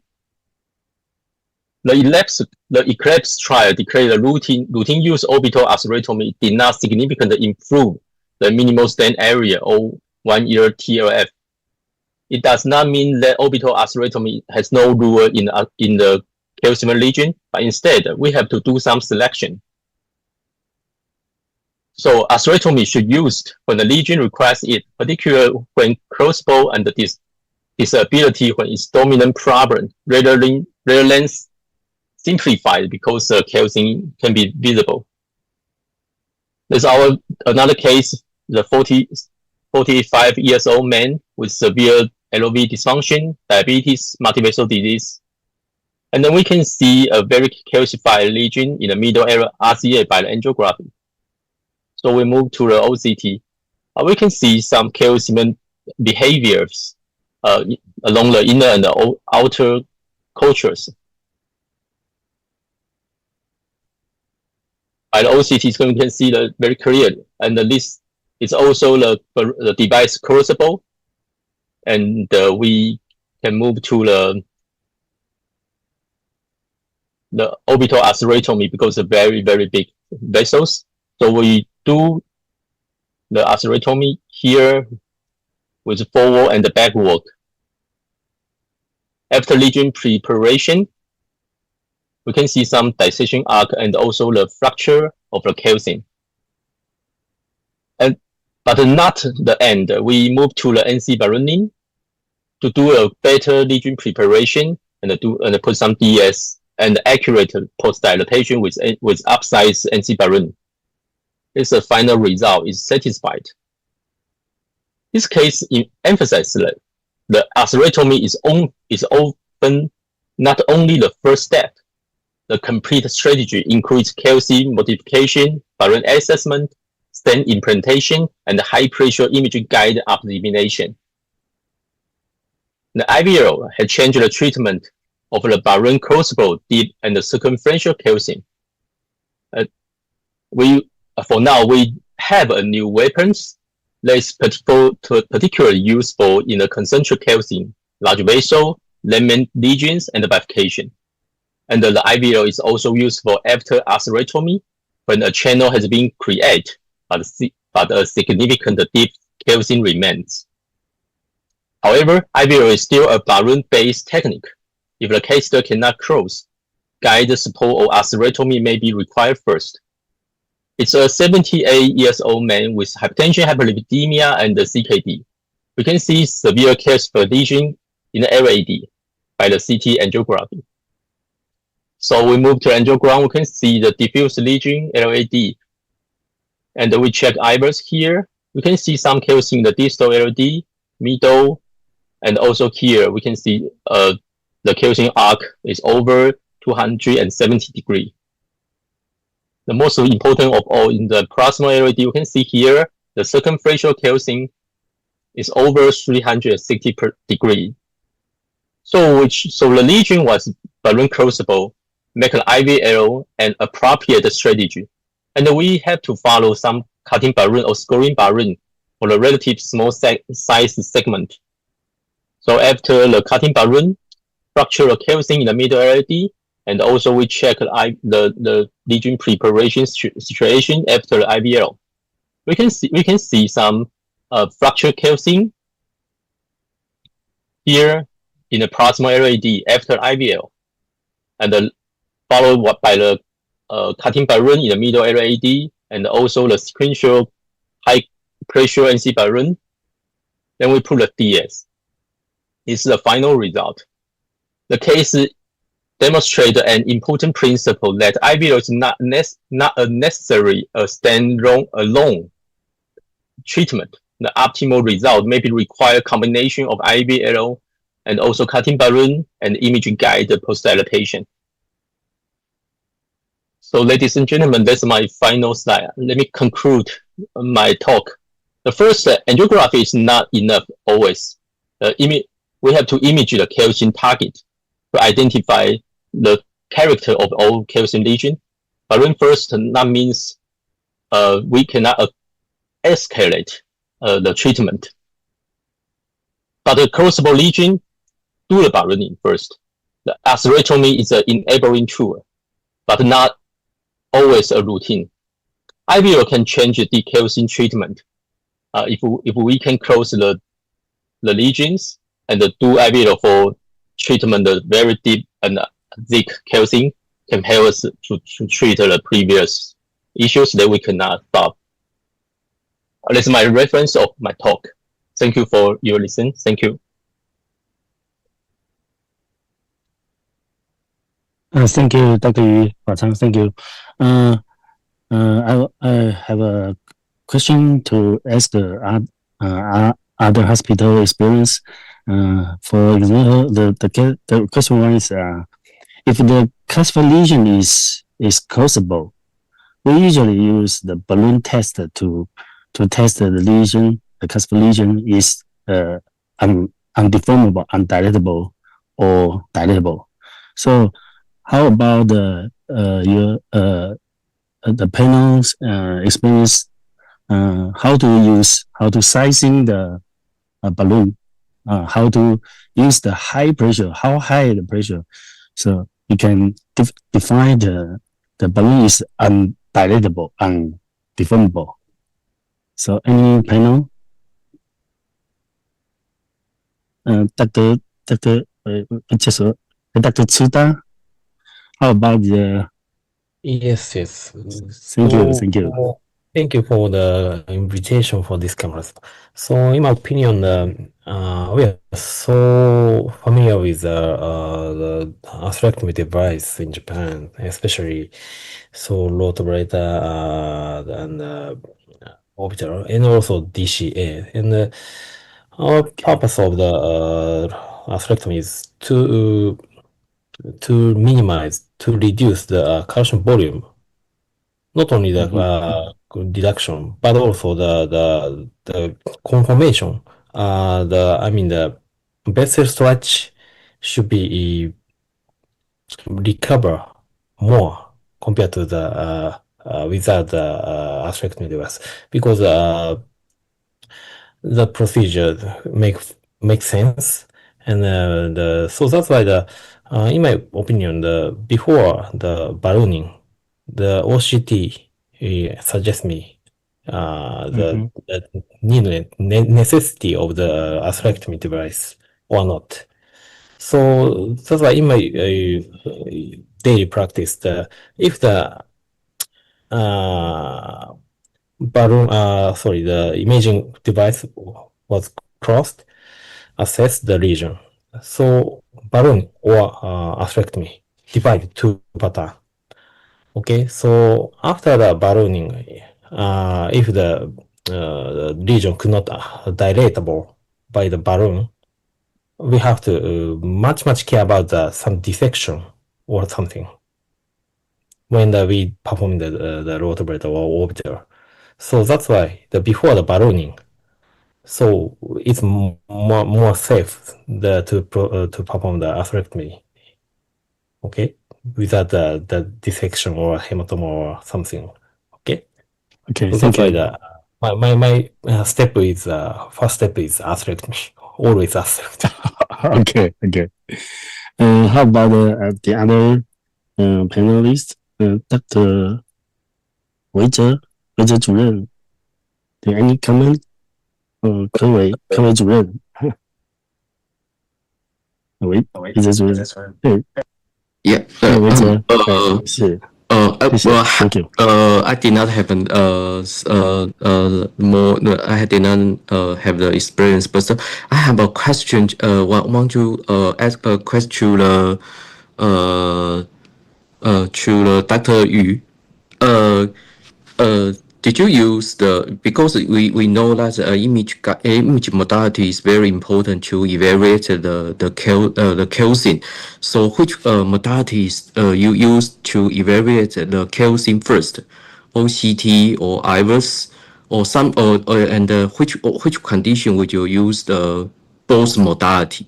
This is my first question. And another question is if because we know that some different modality, the sizing criteria is different.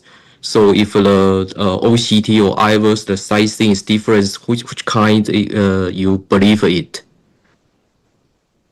Dr. Yu, could you answer my question? Thank you. Thank you for the constructive questions from Dr. Chai. The first question that we in MacKay Memorial Hospital we do if we face a calcium lesion, we almost covered by the intravascular imaging. But we do the IVUS, I think is most than the OCT. But actually, if we want to know the true thickness of the calcium, OCT is more recommended, and then we can see. Then we can decide, maybe we move to atherectomy directly.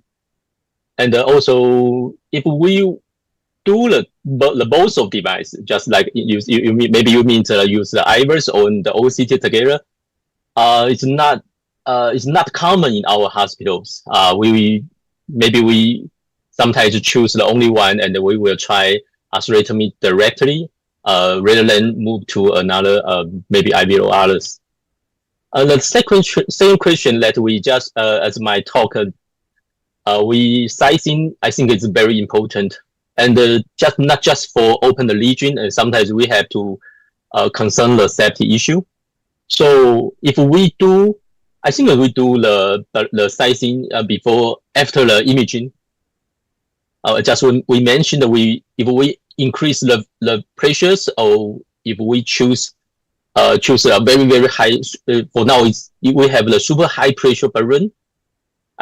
Sometimes we can damage the soft part of the vessel wall.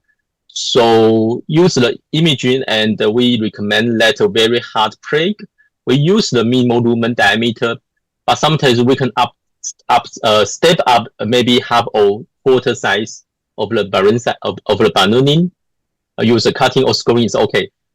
But if we face the ISR or some important lesions, just bifurcation, lemon, or small vessels, the conservative strategy may make us to choose the EM to EM, and sometimes we will minus a half or quarter size ballooning. I think it's a safety strategy for us to do the lesions. I don't know that if I answer your question. Thank you. Okay, because time is limited and the program is delayed, so we should stop this section, and then we should move to the next session, and organized by the moderator by Dr. Huang Jieming 主任 and Xu Yongchen 主任. Dr. Huang 主任, are you ready? Yes. Yeah. Can you hear me? Yeah. Okay. Thank you. Yeah. Thank you. Thank you so much. Today we don't have coffee break time, and so because of time limited, we are honored to have an esteemed panel of speakers and discussants to join us today. And today we have several discussion and distinct guests. We have Dr. Deng Xingyi from Zhenxing Hospital, and Dr. Wei Chenjun, and Zhang Jiaxiu, and Ye Zhongxun, and Dr. Raymond. And today, our first speaker is Dr. Tsuda from Japan. He is Division of Cardiology at Nagoya at Kiseikai Hospital. As a renowned expert in complex PCI, CTO, and complex coronary intervention, today he will give us a very special talk about the coronary atherectomy and the cutting balloon. Let's warm welcome Dr. Tsuda. Thank you. Yes, thank you, Professor. I'm moving on to my presentation today. This is my COI. So as you know, the calcification deteriorate the DES performance, as you know. So the calcification itself is a very, very huge enemy. So, but as you know, we have several options, Rota DES or Rota plus DCP also. If the acute gain was obtained, which strategy is also a good option. Both strategies good option. But we have to care about the calcium thickness. So to obtain the good expansion by balloon angioplasty, cutting balloon, the maximum calcium thickness should be less than the 670 micromillimeter. In other reports, the cutoff value was 800. Okay, so that's why we look when we face on the very severe calcified lesion with very severe thickness, more than the 800 or something. We have to consider about the atherectomy.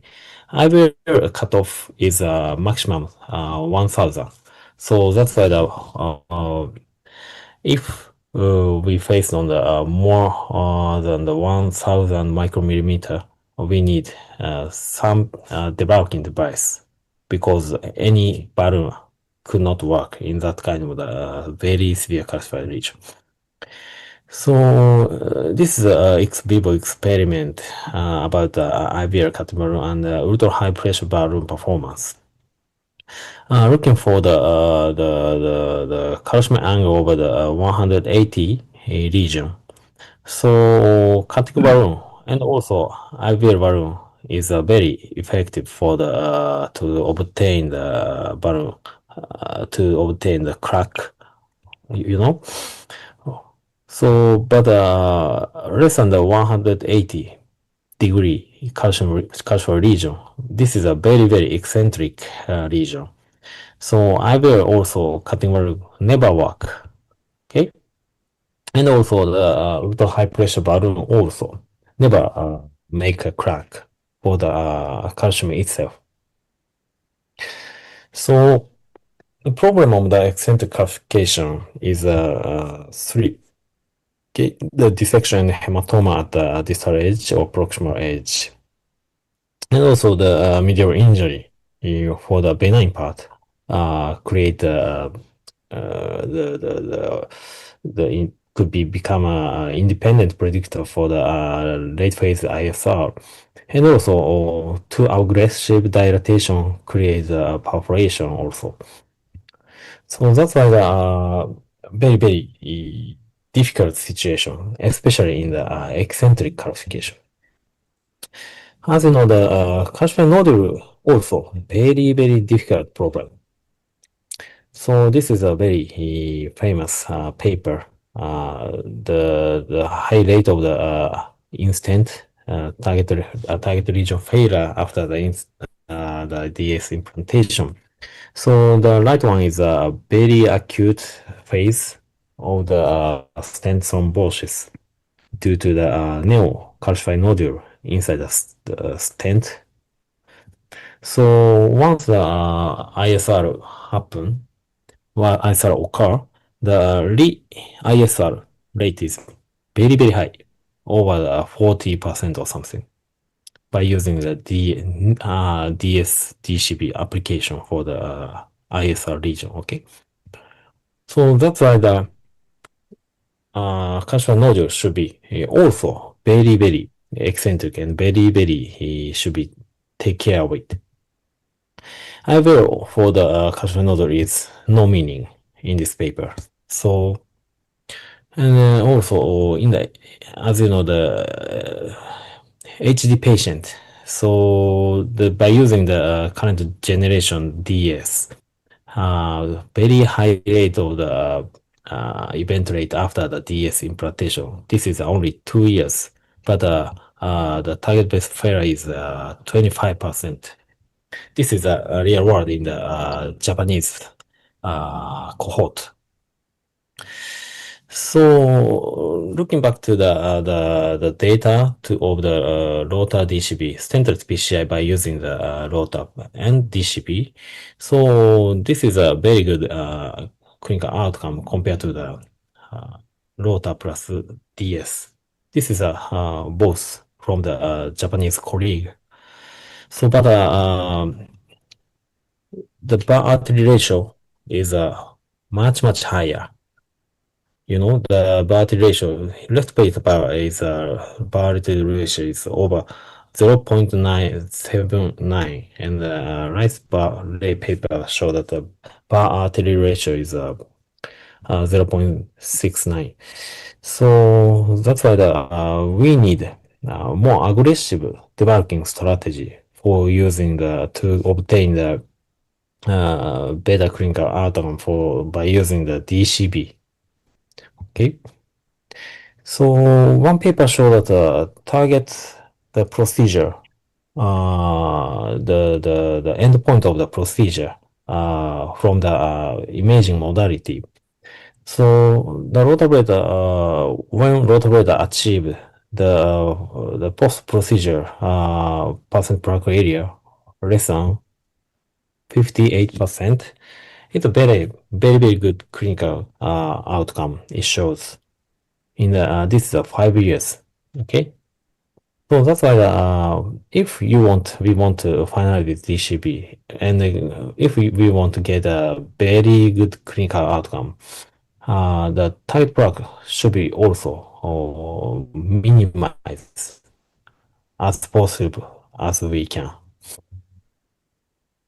So this is Sakakura sensei from the CBIT in Japan. The document about the lifetime management for calcification. So divide two pattern, concentric and eccentric. And in a circumferential concentric plaque need rotabrator and orbital to make a crack. And if the no crack and no debulking after the PCI, after the ballooning, so we have to consider about the rescheduled PCI, staged PCI, to ablate more bigger size bar or different way of the procedure, like IBL or contrast ELCA or something. So in the eccentric plaque, if the successful debulking was achieved, the DCB may be a good option. This is a CBIT consensus documented in 2023. So this document depicts the importance of the atherectomy device and also DCB finalization. But as you know, we have some problematic issues like operator skill, procedure risk, and the insurance problem for using some device for the calcified region.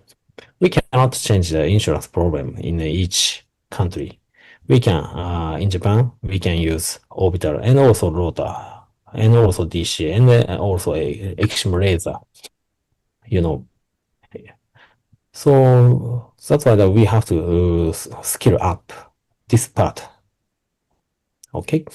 And as you know, the IVL also very costly compared to the cutting balloon or high pressure balloon.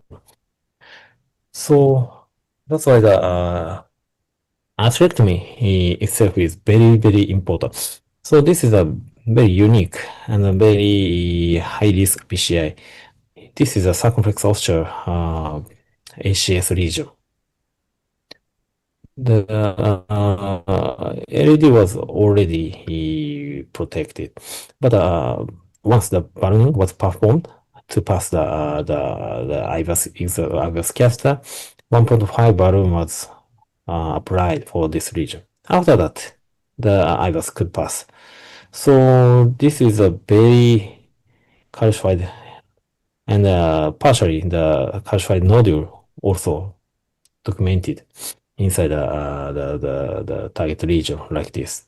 And also the guide wire position, guide wire was tending to the healthy side, So, but as you know, I already showed that the calcium nodule is very bad clinical outcome after stent implantation.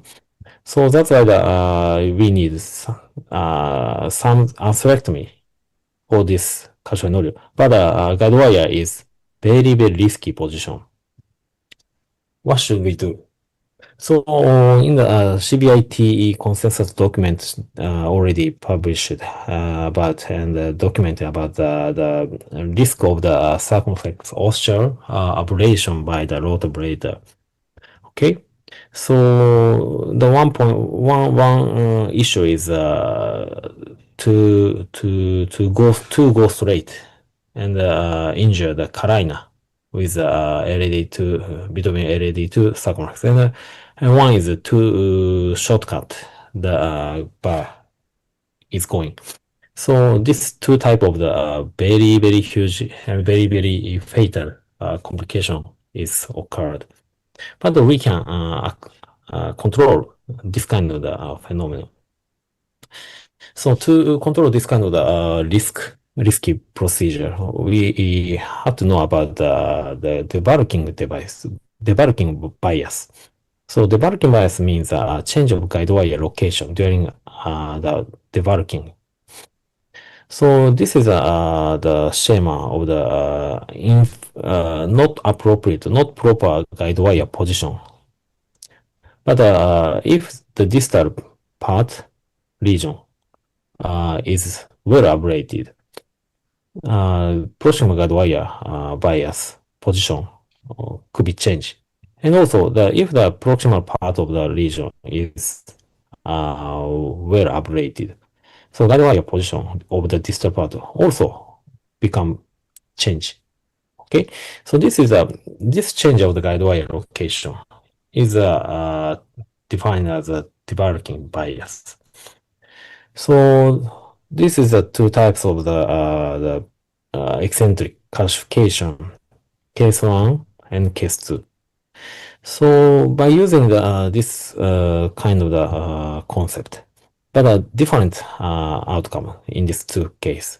One is well ablated because during the ablation, the guide wire, distal guide wire position should be changed, did changed, more appropriate position. But in the case 2, you know, the perforated. So that's why the same cross-sectional IVUS image, but a different time course during the Rota ablation. So how to control and how to define how to recognize these two types, very important. So this is the Rota ablator for this case. The circumflex was well ablated, but with tried to ablate the drive flock and 1.5 rotor like this. So at first the 3000 down. Okay, but the second ablation showed that not so good speed down. So the speed never down showed that something is wrong in the Rota ablator. But no injury now. Okay. How to do next? In this system, no work because zero speed down. Okay. So check IVUS here to identify why Rota ablator never work. Okay. So IVUS show that the guide wire is very good position to the here, you know. The calcified region is observed 9 o'clock. The guide wire position is now 7 o'clock. So very close to the calcified region. So why the ablation is not possible by the 1.5 Rota ablator is too weak of the guide wire tension to ablate this bending side. So change to the extra support. The more 5000 down was obtained.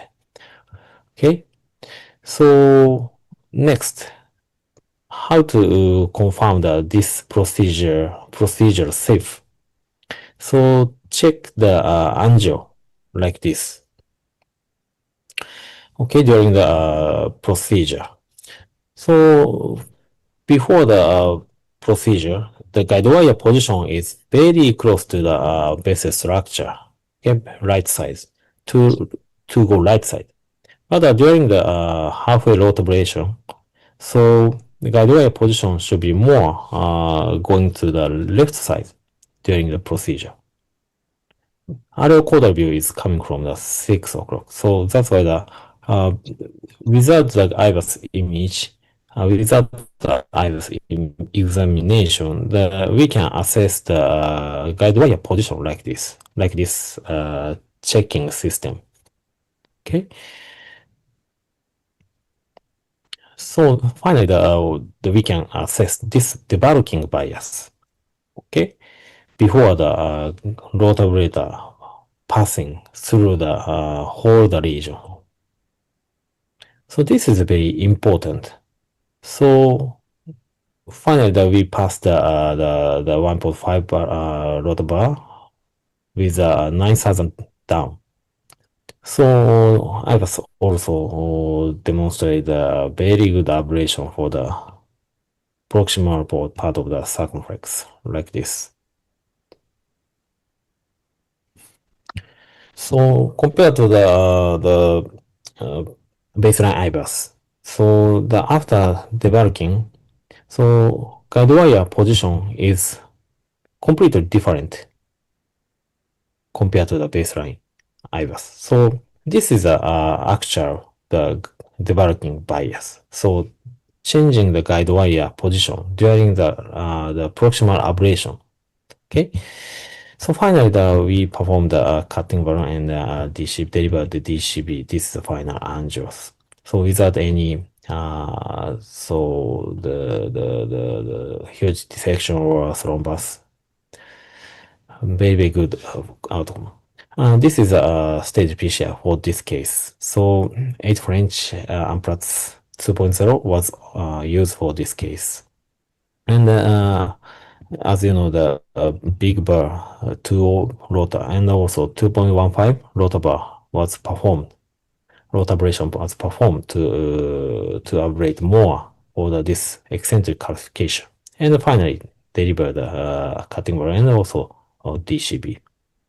This is the final result of this case.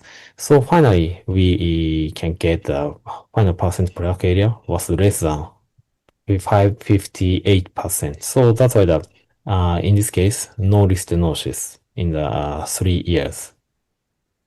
So this is my conclusion. To make a DES and also DCB performance, appropriate lesion preparation is the most important thing, and also to safer and to bring the more effective procedure, the recognition, understanding of the device characteristic is also important, and also the debulking bias of the predicting the debulking bias is important. But need to be more discussed about this kind of the phenomenon during the PCI. So Rota cut strategy for calcification is very unique and could be one option for lifetime management in this case. Thank you. Thank you. Very outstanding lecture for us, Dr. Tsuda. Do consider in this case you using the OS orbital atherectomy for this case because it's very tough lesion location and angulation. Yeah. Yes, the orbital is a very good option for the this kind of the sacroiliac ossuture. But in this case, the why?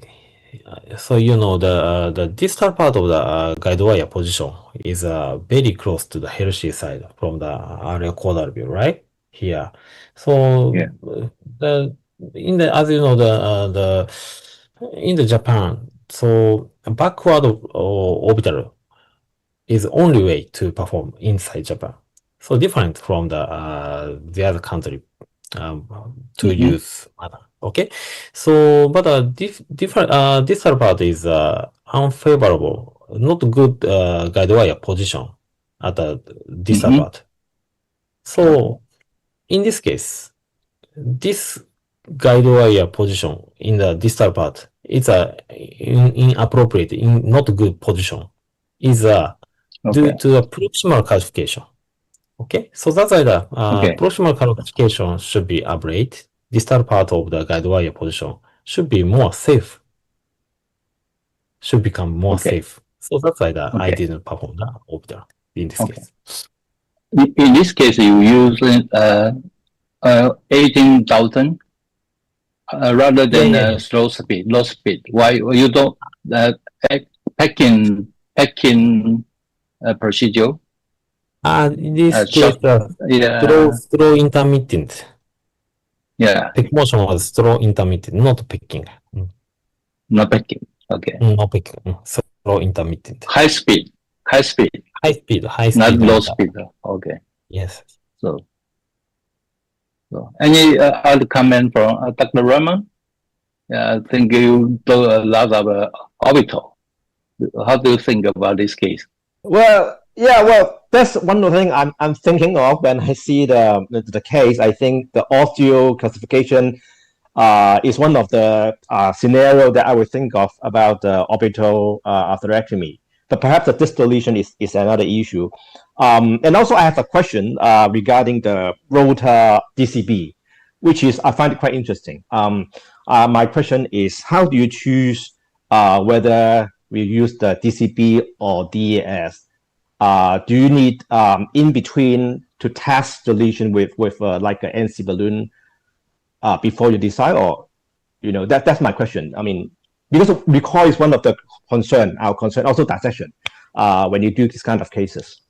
Yes, first of all, the well ablate by the big bar of the rotabrator, creating the less the recoil of the plaque, bring less coil, less recoil phenomenon. Okay, because the plaque is ablated. So why the recoil occur? It is because of the plaque, calcified plaque, bring the recoil after the balloon angioplasty or something. So if the plaque is well removed, never recoil. This is one point. And the second is after the rotabrator, the scoring band like Wolverine is a very, very good option to obtain the acute large gain without huge dissection or hematoma. Okay, so that's why the Rota cut strategy and final DCB strategy is one option inside this kind of the severe calcified lesion. So the atherectomy is very, very important. Yeah, very good. Thank you so much for your lecture. Thank you. Thanks so much. Because of time limit, we next chairman will be Shirong Chen. Please. Thank you, Dr. Fung. Okay. And appreciate the Tsuda Sensei the excellent lecture to teach us how to safe and effective ablate the lesion and use the combination of cutting balloon and the DCB to complete the calcified PCI. So next speaker is the Dr. Darong Wang. He is dedicated to complex coronary, peripheral, and also structural heart intervention. And he's also from Far Eastern Memorial Hospital. Today, his topic will be calcified lesion in LV dysfunction. Dr. Wang, please. Oh, thanks for the Dr. Shi's introduction. Today, I'm going to talk about the PCI for calcified coronary lesion in LV dysfunction. According to the UK BC's database, we can understand in patients with LV systolic dysfunction, the mass rate will increase to 2 times, and in patients with NCS support, then the mass rate will increase to 8 times. There is an important study published in this year, the CHIPS BC3 randomized control trial. It enrolled the patient with LV systolic function below 35%, and it shows an amazing result. The all-cause mortality, CV death, and the periprocedural myocardial injury are significant increase in the Impera support PCI group. Besides, the most importantly, you can see in such patients, the periprocedural myocardial injury rate is very high. It's about 50% to 61%. So now we are going to share about some failure case in these 10 years and analyze what is the major risk factor of the procedural failure in such case. During the 216 to 18, we usually perform the PCI without the NCS. This is a case with a severe lemon calcified lesion, and the lesion also extends to the circumflex ostium. And I performed the Rota operation for the lemon to LD and lemon to circumflex, and performed the bifurcation stenting. The final result is acceptable. However, the patient suffered from severe pulmonary edema after the PCI. So we start to think about whether we should to use the VA ECMO to support in this procedure. This is however, the VA ECMO will sometimes to cause the LV overload and increase the failure rate of the procedure. This is a similar case who has the RCA critical stenosis and lemon calcified lesion. So we use the VA ECMO to support the Rota ablation for the RCA and the lemon to LAD. However, you can see because the ECMO will increase the LV load and cause the severe AR. So the patient suffers from the severe myocardial sounding, and the patient is expired on the next day. So we start to understand the LV loading is very important. So during this period, we start to perform the LAVA ECMO to support the PCI. However, LAVA ECMO is very useful in the cardiogenic shock. However, in the patient with ischemia cardiomyopathy, the procedure failure rate is still very high, even we use the LAVA ECMO. You can see this is the case with the RCA calcified CTO and lemon calcified critical stenosis and the LD distal calcified CTO. The circumflex ostium are also very calcified. So we use the LAVA ECMO to support PCI. However, you can see even we success perform the PCI in this case. However, the calcified lesion will result the side branch loss, and the septum branch to the RCA distal flow are also decreased. So even in this condition, the patient's LV ejection fraction are still deterioration after PCI and is mortality after 2 months. So we start to perform the PCI with Impella or LAVA ECMO, Impella or IVEC 2L in this 2 years. However, sometimes we still have some failure case.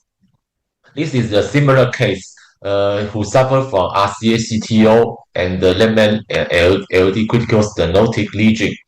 We use the IVEC 2L to support the PCI. During the procedure, the patient's hemodynamic is very stable. However, after PCI, we can see the side branch are jailed and the septum flow to the RCA distal are getting worse.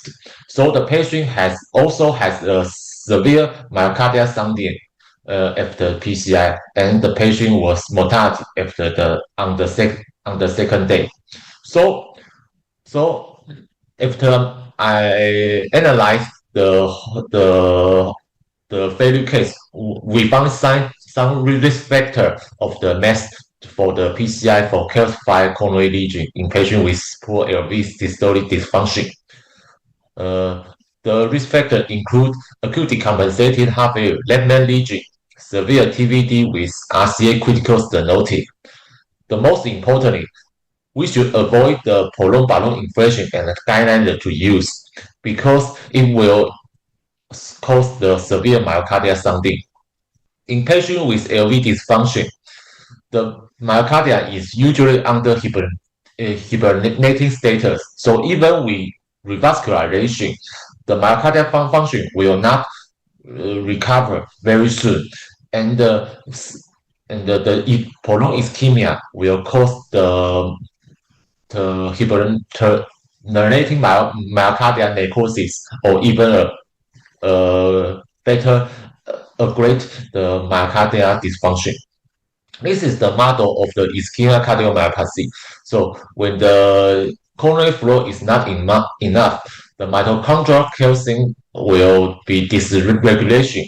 So during this period, the prolonged balloon inflation will sometimes cause the calcium overload and severe myocardial sounding.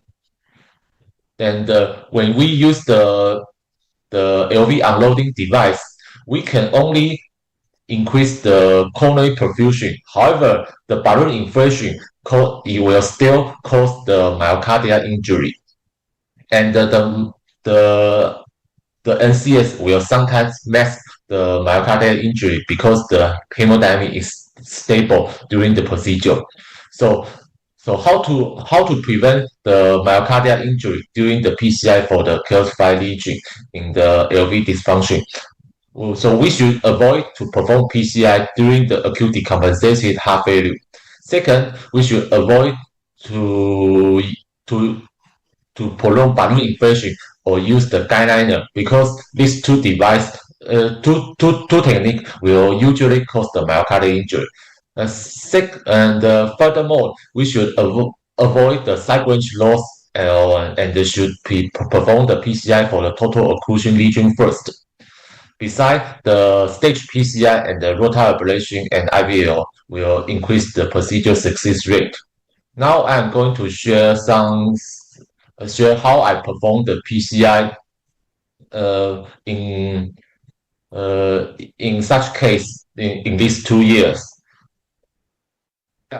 Talking about the PCI without the NCS. This is a 60 years old male who suffered from non-STEMI. The ejection fraction is about 35%. This is the angiography. You can see the RCA is total occlusion and circumference is total occlusion. Besides, the lesions are also very calcified. The LAD lesions are also very calcified, and there are still some lemon lesions. So to avoid the prolonged procedure to result the myocardial injury, so we divide the procedure into 3 times. Besides, we use the Rota operation to avoid the prolonged balloon inflation and avoid to use the guideliner. So the procedure time is very short. After the PCI, we can see the ejection fraction are increased to 55%. So we can see the stage PCI is very important in such case, and the Rota operation can avoid to use the guideliner and prolonged balloon inflation and avoid the myocardial injury. However, sometimes the PCI cannot be deferred despite of the acute decompensated heart failure, and the prolonged balloon inflation and guideliner cannot be avoided during the procedure. So in such condition, the mechanical circulating support is very useful in such condition.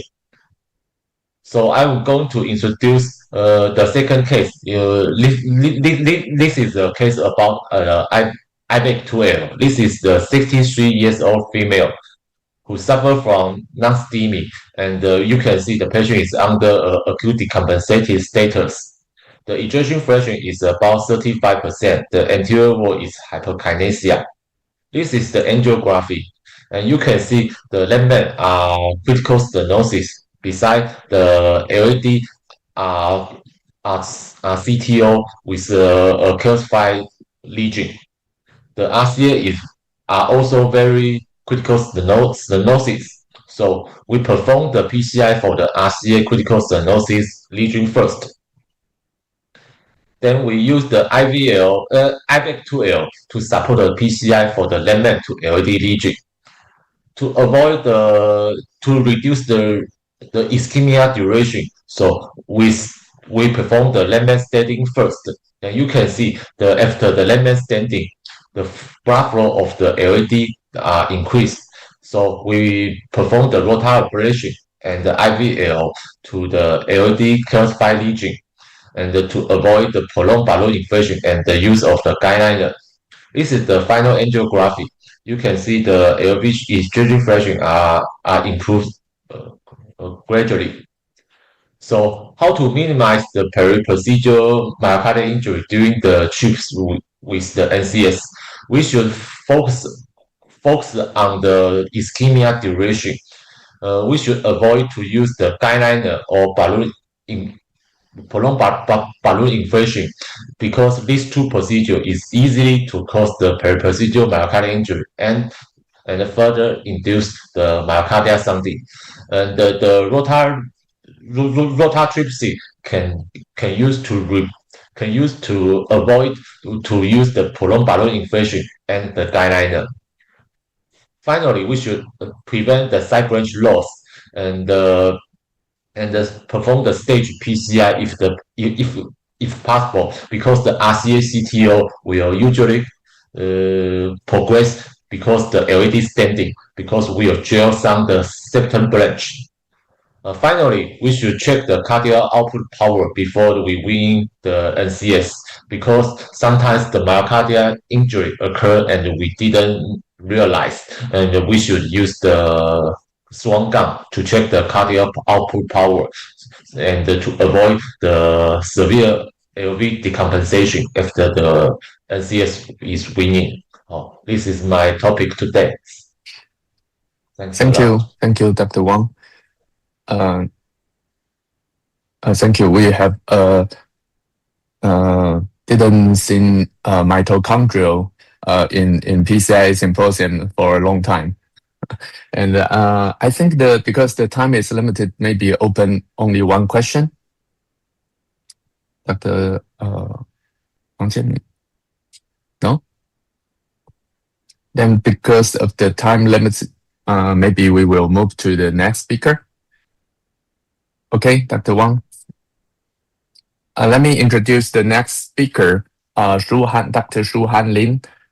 She is also a skillful and talent operator in both coronary and peripheral intervention. The stage is yours. Dr. Lin, please. Hey, can everyone hear me and see my slides? Okay. Yes, clear. Thank you, Chief Shi, for the very kind introduction. I am Donna Lin from Shin Kong Hospital, and being not as experienced in PCI compared to the previous speakers, in my session, we will have a little change in taste. I will be focusing on the recent trials that we have in calcified PCI, focusing on how the stent area plays a role in patient outcomes. Okay, so we know that a smaller stent area predicts worse outcomes. Underexpansion is possibly one of the strongest mechanical predictors of stent failure. And there is some robust data that shows how an MSA of less than 5 to 5.5 millimeters squared is predictive of future restenosis and stent thrombosis. And so now when we are defining what we call suboptimal or underexpansion of a stent, we usually use the 5 to 5.5 cutoff. But we have to keep in mind that the relationship between stent area and future events is possibly not linear. So you can't imagine that once we achieve a pretty good area, say 7 or 8 or even 10, then in that case, it might not make a very much of a difference in terms of outcomes if you go beyond that. So there really is possibly a plateau beyond the 5.5 millimeter squared, depending on which vessel we are looking at. So where did this number come from? Well, there are many different studies that have provided similar numbers. The numbers differed between DESs and bare metal stents, but all in all, for example, from the Sirius IVAS sub-study, previous studies from Japan, and also registry data to show that the 5 to 5.5 millimeter square seems to be a reasonable cutoff. However, I think one of the most important things, or the most robust and established data that we have at this moment as to how to optimize our PCI procedure really comes from imaging guidance during PCI. So regardless, I'm sure all of you are super familiar with the data already. We know from the ultimate trial, IVAS, XPO, etc. And then later we also have many trials from OCT studies that has shown how the use of imaging, intravascular imaging during PCI significantly improves patient outcomes, especially if the optimization criteria is met after using these tools. So we would imagine, well, if the stent area is associated with worse outcomes, if it's too small, and optimization is associated with good outcomes, then supposedly having a bigger stent area would have a better outcome, as we would imagine. However, in Illumin 4, when they studied OCT guidance in PCI, they found that although there was a statistically significant difference between the OCT and the angiography guided arms, the 2-year target vessel failure rate was not statistically different between the two arms. So interestingly, although there was a difference in the stent area, the hard endpoint was not different between the two groups. Another study that I would like to bring your attention to is the Rotaxis trial that looked at rotational atherectomy against standard therapy before DES. And they found that the use of rotational atherectomy really did lead to a greater acute lumen gain. So in terms of lumen size, it really was bigger in the rotational atherectomy arm. But interestingly, the rotational atherectomy arm was found to have a higher risk of in-stent late lumen loss at 9 months. In addition, when they followed these patients for longer, up to 2 years, there were no significant difference in terms of major at-risk cardiovascular events between these two groups. So even though we achieved a better lumen gain immediately during the procedure, follow-up did not seem to have a major benefit with the use of rotational atherectomy in this trial. But does that make sense? I mean, you would imagine reaching a proper stent area is mostly limited during PCI by calcific lesions. So if we use, high-tech new atherectomy devices or calcium modification devices in all our PCI procedures, would that lead to better outcomes? More recently, last year, the ECLIPSE trial was published where they compared orbital atherectomy against a balloon-based therapy before DES. Now, just to remind you that it was routine orbital atherectomy, and they found that, first of all, minimal stent area after the procedure did not statistically differ between the two groups with a p-value of 0.078. And more importantly, the 1-year target vessel failure rate was similar between the two arms.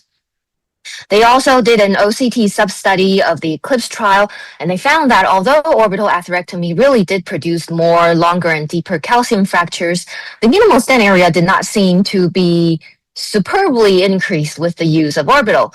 So possibly, is it the routine use, the routine that did not do the trick, or was this something else? Additionally, there were also 2 RCTs presented at TCT conference last year. Their full papers are still pending. One was the shortcut trial, one was Victory, where they compared IVL against other balloon-based therapies such as cutting balloon or high-pressure balloon. And both of these trials found a neutral effect of IVL on stent area and in terms of safety outcomes. So at this point, I think high-tech or new atherectomy devices or calcium modification devices are powerful, but routine use is probably not the way to go about it. There is something that we have not identified that would let us know who benefits most from these devices and whether the stent area achieved really would translate to hard outcomes. Even though it seems a little discouraging from the data that I presented right now, we still have some positive data on atherectomy devices. So this was Prepare Calc that compared rotational atherectomy against modified balloon therapy. And although target vessel failure did not seem to differ significantly, target lesion revascularization was significantly lower with the use of rotational atherectomy. And you'll probably be very interested to think, well, how does target vessel and target lesion differ? So this would lead us on to our next discussion as to what exactly are we looking at when we're looking at patient outcomes. So first of all, from the Prepare Calc, we can possibly conclude that the use of atherectomy devices should be selected and not routine. And in selected lesions, it does translate into benefits lesion-wise. But lesion-wise, does this benefit translate to a patient-level benefit? That is what we need to focus on. And if we come back to that MSA curve associated with poor outcomes per se, you can see how if we're talking about some optimization beyond the cutoff, then possibly that is why we don't see that much of a benefit. In other words, if this is a lesion that if you do not use atherectomy, there is no way for you to achieve an MSA of 5 or 5.5 and above, then of course it would possibly improve patient outcomes. But if this is a lesion that you can simply treat with high pressure balloons, reach an MSA of say 8, then possibly say something that is more costly would not make that much of a benefit. So we're not saying MSA is not important, and we're not saying that calcium modification is not important. I think the most important thing is optimization per intravascular imaging. Now, if you can do that, then the calcium modification depends on what you see on the intravascular imaging to choose the one that has the greatest economic benefit. And imaging really should be the key before we decide on which atherectomy device that we want to use. Also, as a reminder, when we're looking at these, data behind these atherectomy or calcium modification devices, for example, the IVL balloon, before it came onto market, when they had the Disrupt CAD series study, we have to keep in mind that these studies were single-arm studies, no active comparators, and the endpoint of MACE or calcium fracture really is just a minimum that we should be asking for from a device. So, like the Eclipse trial, the Shortcut and the Victory trials presented last year, when they compared IVL to other balloon-based therapies, then you would find that, well, actually, if you do a good job with NC ballooning, you can actually do a pretty good job. So these calcium trials, just to summarize, not all of them are powered for hard outcomes. The Eclipse trial and the Illumian 4 were designed with co-primary endpoints, with one of these co-primary endpoints being cardiovascular adverse events, whereas other trials, really their primary endpoints were based on imaging, lumen loss, minimal stent area, stent expansion, etc. So we really shouldn't be drawing conclusions on hard outcomes just based on these calcium trials. Last but not least, we really need to read the trial, not just the headline or the conclusion, the discussion that we see online on Facebook. We need to look at how the trial was designed, what it was designed to answer. Is it a surrogate or a clinical endpoint? Was it powered for hard outcomes? And did they look at long-term outcomes, say 1 year, 2 years, 3 years down the road? Or is it just an immediate post-procedural effect? And these really should be kept in mind when we are informing the patient as to the choices of tools that we have, especially if they need to be paid out of pocket. The surrogate marker or the surrogate endpoint of a stent area can be trusted, but it's probably not the whole story. It can be trusted if this stent area is achieved by imaging guidance. And we know that the data on imaging guidance is superbly more established than the data we have on each of these atherectomy devices in terms of improving patient survival. So at the end of the day, it's really the imaging that should be leading you to which atherectomy device you use, not the individual atherectomy device trials themselves. Last but not least, the stent that we place in really is just one part of the patient. We are treating the lesion, yes, but we need to treat coronary artery disease as a disease itself. And it's really focusing on the biology of the disease and pharmacotherapy that we give to the patient after the procedure that would probably make more difference on long-term survival. So just a couple of examples of optimal medical therapy that I'm sure everyone here online knows about. High-intensity statins, LDL goal attainment, beta blockers, etc. And these are oftentimes, as interventionists, we would overlook because we focus so much on the procedure. But these are super important if we want our patients to live longer and to live better. So to summarize, we always want to optimize the stent, but we keep in mind that we need to treat the patient after the procedure. The MSA issue is real, but it's not linearly correlated with outcomes from, say, 0 to 12. It's really, there is a cutoff, and it's a means of achieving better outcomes, and it's not just the endpoint itself. And we should also keep in mind as to what type of lesion we're talking about when we're looking at these trials. For example, the Eclipse trial with the routine use will probably be not answering our questions when we're looking at super calcified lesions. So before we ask what we should use in terms of atherectomy devices, we really need to think about what outcome we're actually optimizing. Thank you very much for your attention. Thank you. Thank you, Dr. Lin. And totally agree with you. Evidence is everything, so we should highly select the patient for the aggressive atherectomy or lithotripsy. I think although we should treat the lesion and also the patient. And I think the closing remark in this session would be Dr. Huang. Dr. Huang, please. Thank you. Thank you for a very outstanding speakers for today. And we learned a lot of from these three topics. And maybe we should have better imaging modality, including the 3D CCTA and pre-imaging stenting imaging, including 3D OCT or IVUS in the future.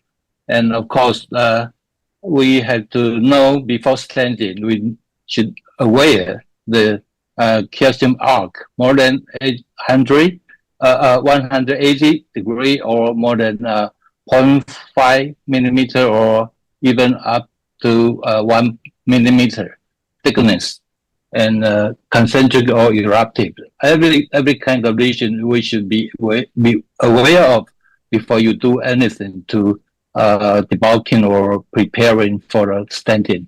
Yeah, thank you for the screen guests and the speakers for today.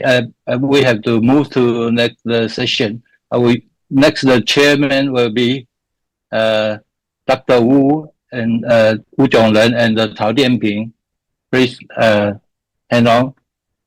Next session. Okay. Hello. Hello, Dianping. Cao Dianping.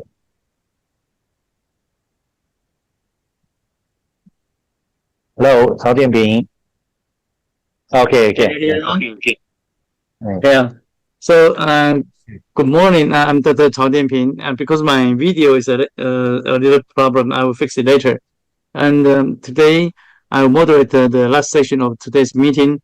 And I also have a co-chair, Professor Wu Zhongren, and we have wonderful discussion. Dr. Lin Junchen from Taichung Veteran General Hospital, Dr. Lin Bozhi from National Taiwan University Hospital, Dr. Cai Zhongneng from Tri-Service General Hospital, and Dr. Cai Minlong from Tucheng and Chang'an Medical Center, Medical Hospital, and our distinguished guest, Dr. Tsuda from Japan. So our first speaker is Dr. Gao Yuchen. Gao Yuchen, his talk will be debugging more or this lithotripsy area. Dr. Gao, please. Thanks for Dr. Chao's introduction. Do you hear me and to see the slide? Yes, very clear. Yeah. And we're behind the schedule, so I will talk quickly. And this is since the shockwave in Taiwan, we have new weapons to deal with the calcified lesion with the lithotripsy device. And it's given me a lot of different concept and strategy to change our daily practice. And currently we have more choice about the lithotripsy device. But today's topic is to talk about the atherectomy and the IVL.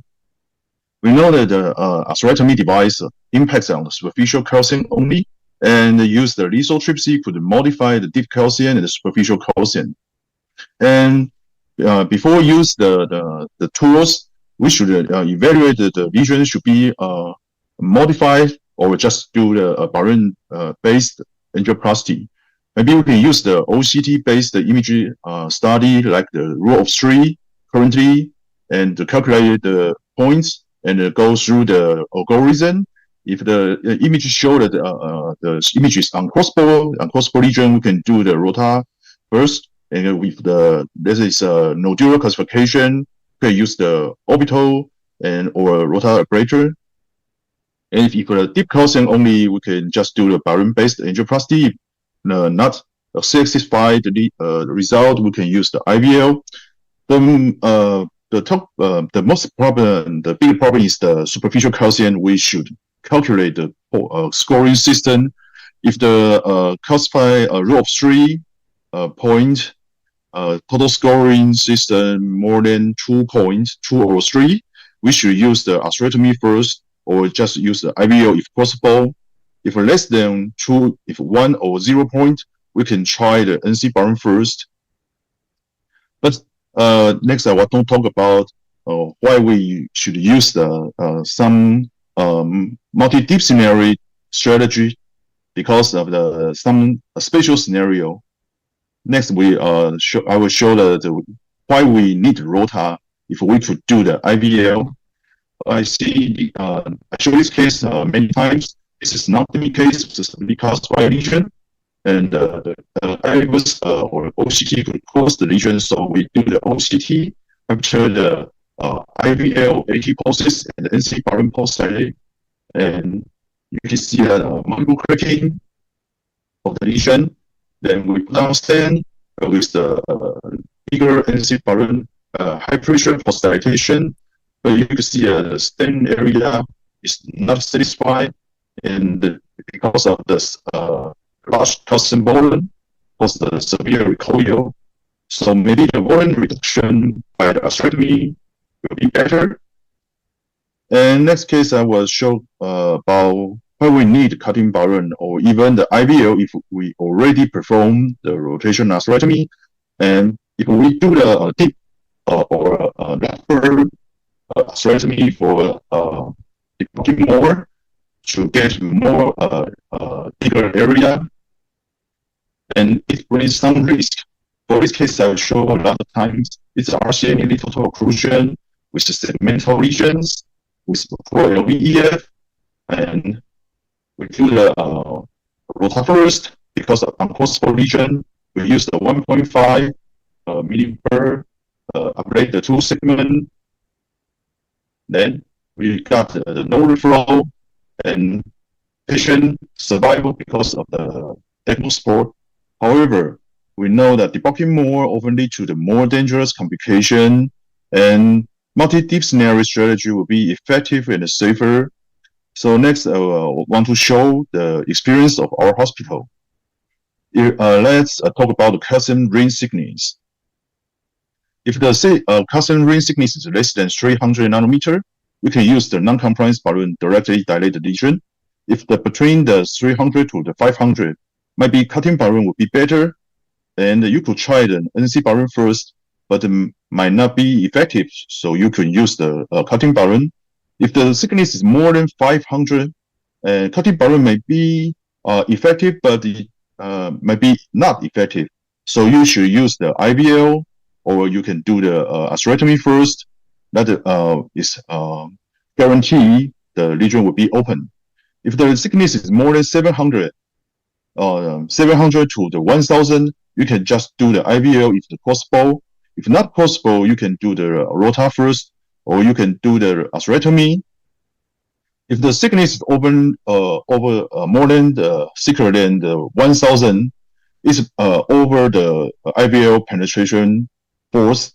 So you should do the atherectomy first to reduce the calcium volume, and then use the NC or IVL to open the lesion.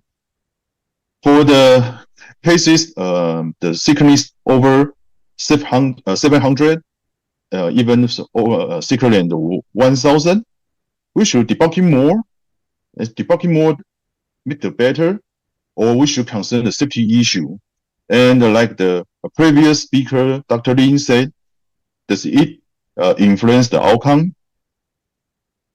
Then we talk about 2 cases. The first case is debulking more will be better. You can see the OCT image from the LAD to the left main. It's showing the left main LAD OCO eccentric lesion.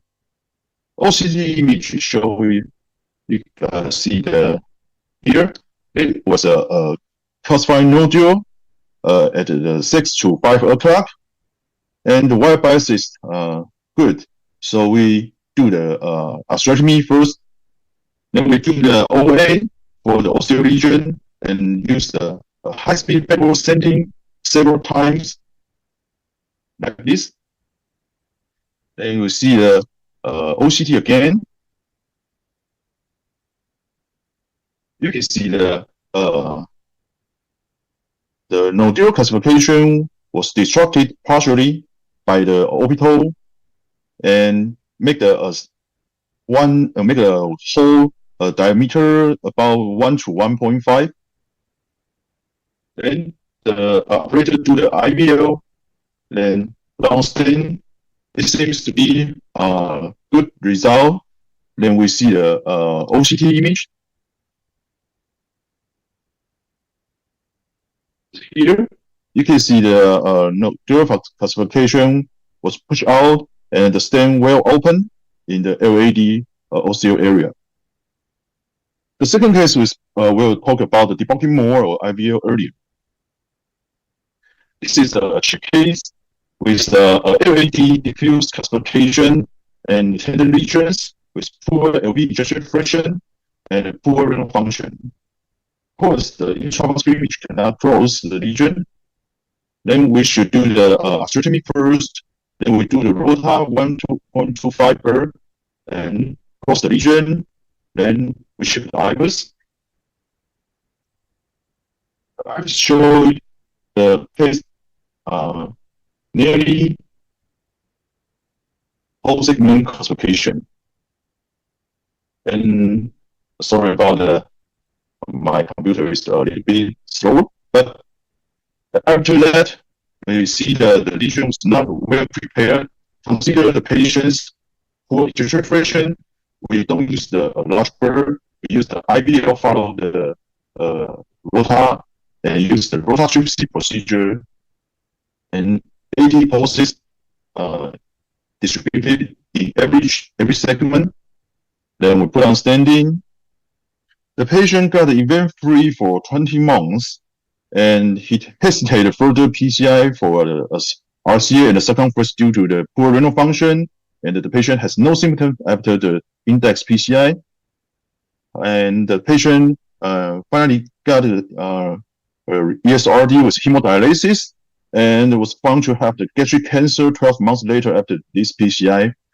And this time he came to again for the non-STEMI. Then we will check the angio 20 months later after the Rotatripsy procedure. You see the stent seems to be very okay and no significant restenosis after the Rotatripsy. And target lesion will be the RCA. You can see the RCA total occlusion, severe calcified lesion in 2 segments.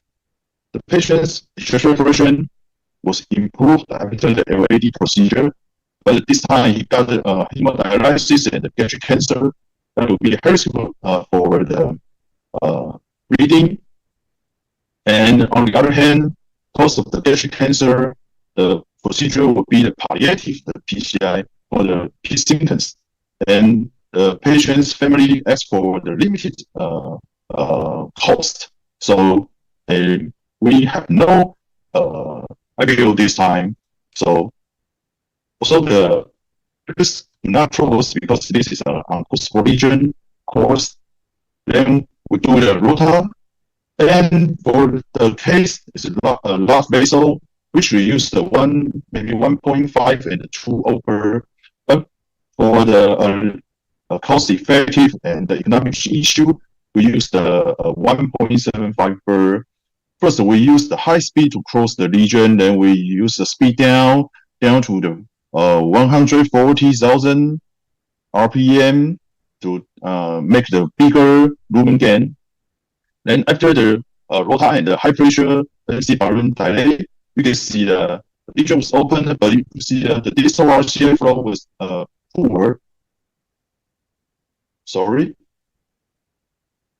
Then we check the IVUS. IVUS showing the multiple cracking, and stent should be open well.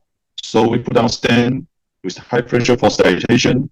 Flow was improved, and the lesion seems to be opened well. You can see the IVUS.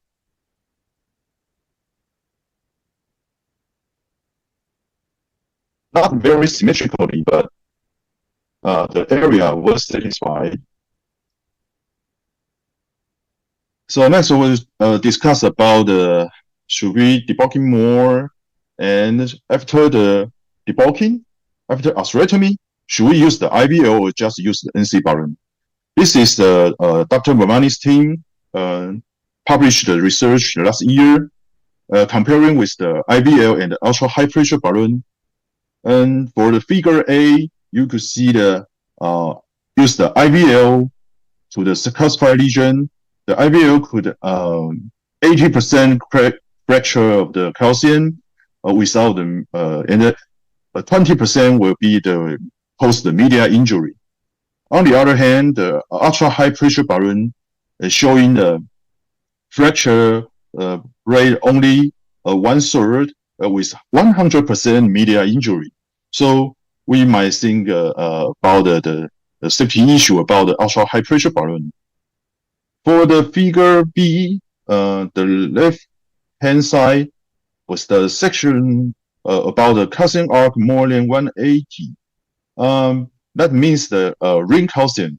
The ring calcium fracture rate about of the IVL was 100%. That means the IVL in the ring calcification is very effective. However, for the ultra high pressure balloon, you can see the fracture is almost 100%, but only 20% without media injury, but 80% with media injury, but still effective to open the lesion. For the right hand side is the calcium arc less than 180. And that means that eccentric calcium, you can see the IVL still workable, is fracture without the media injury about 60%. However, there was a nearly 40% non-fracture, and for the ultra high pressure balloon, 100% non-fracture. That means the ultra high pressure balloon has no effect in eccentric calcium lesion. So that's my last slide. Different image model might lead to a different debulking strategy. If you use IVUS, you can focus on the cracking, and if you use the OCT, you can you focus on the calcium thickness and choose your device to deal with such kind of lesions. Insufficient debulking might result in the stent recoil even after the IVL and the strongest radial force stent. For the calcified nodule, we might debulking more and make the stent open well, and the larger MSA maybe make the outcome better. And debulking more often injury more. So should we use the IVL earlier? But that's that's some issue about the economical issue. The IVL was paid by patient self in Taiwan, but consider the effective and the safety, the debulking more or IVL earlier still a dilemma. And thank you for your listening. And any question? Okay, thank you, Dr. Gao, for the excellent talk. And any question or comments from our experts? Dr. Gao, can I listen of your comprehensive speak? And can I have a question? Because as we know, the calcium nodule is a big problem for the calcification lesion, and also make the stent in stenosis. How about your experience about the calcium nodule treatment in debulking? And which device will you choose? And then is any different if the calcium nodule is the erosion or non-erosion? Thank you. Okay. Thank you for your question. And talk about the eruptive nodule. We should use the IVUS and the OCT. Check if the nodule is eruptive. You can just use the non-compliance balloon to open it, or you can use the follow by the atherectomy first, and then use the IVL. Like generally, we deal with every nodular calcification lesion. But for the eruptive type, if you do anything that doesn't mean the better outcome, you know, and it's very easy to restenosis for the patients, the lesion inflammation. So maybe the medication is still very important in such kind of patients. And for the non-eruptive type, and the most effective is I think is the atherectomy and the IVL. Use the two merged strategy because of the you can reduce the calcium volume, and cracking the residual the calcium that make the stent area would be better and more symmetrically open. Thank you. And Dr. Lin, may I have a question? Yeah, please. You hear me? Hey, it's how do you determine how many IVL pulses are sufficient? For example, how would you adjust the number of pulses according to different calcium thickness? This is I ever share some experience in another meeting. We can use before we use the IVL, we can use the NC balloon and the smaller NC balloon, and to dilate the lesion, the whole segment. You can see some segment you could open by the NC balloon, and some lesion you could not open with some waste. You can use just a 10 atmosphere to check, and for the unable to open by the low pressure NC balloon, you can just focus on the lesion. So maybe 20 or 40 pulses for the NC balloon could not open the lesion. For the NC balloon could open the lesion, you can do the 10 pulses or leave it alone. Just use the NC balloon only. But for the calcified nodule, maybe you need more than 40, might be 60 or 80. Okay, thank you. Okay, hello, I think so. Okay, the last question, please. Okay, I'm Dr. Tai from Taichung. May I ask a question? We know the shortcut and victory showed a similar outcome with IVL comparing to cotton balloon or the OPM balloon. But we also know, according to your slide, the OPN or cotton balloon may make some more injury comparing to IVL. So for patients with the kind of severe calcification, after some debulking, and when you choose to use the OPN or cotton balloon or the IVL, of course the economic is a problem. But do you have any strategy or any score to comparing which one you want to use? Thank you. If the patient could afford, I will use the IVL first because of the minimal injury for the intima. Because the intima injury caused the severe inflammation. If it was severe, it will cause the no-reflow, slow flow, and make the patient's myocardial injury. And for long-term outcome, the inflammation also cause the easily restenotic. So I will choose the IVL first because of the injury, the less would be better. That's my choice. Okay, thank you, Dr. Gao. Because of the time limitation, I would like to invite Dr. Wu to chair the next two speakers. Dr. Wu, please. Okay, thank you. The following topic will be delivered by Dr. Wang Qiyan from Taichung VGH, how to treat severe calcification in Taichung VGH experience. Welcome, Dr. Wang. Yes, can everyone hear me? Yeah, it's very clear. The slides is on the screen. Only every experts and all hospitals. And my topic is to share our experience about the Rota operation or Lithotripsy in our hospitals. So this is my online. So you can see that maybe more than 30% patients may have moderate to severe coronary calcification while they receiving the coronary interventions. And as every expert know that the heavy coronary calcification may have the heavy clinical impact to their clinical outcomes. So the Stent extends survival studies. They collect many patients to receive the PCI or Cambridge, and we can see that if the patient had the heavy coronary calcifications, they will have a higher also party rate at 10 years, and especially for they including some lesions or the triple vessel disease, they will the clinical outcome compared with the patient without heavy coronary calcifications. So if you do some multivariate integration, we can see that the heavy calcified lesion also the impact will increase the of-course mortality, will make the clinical outcome worse in these studies.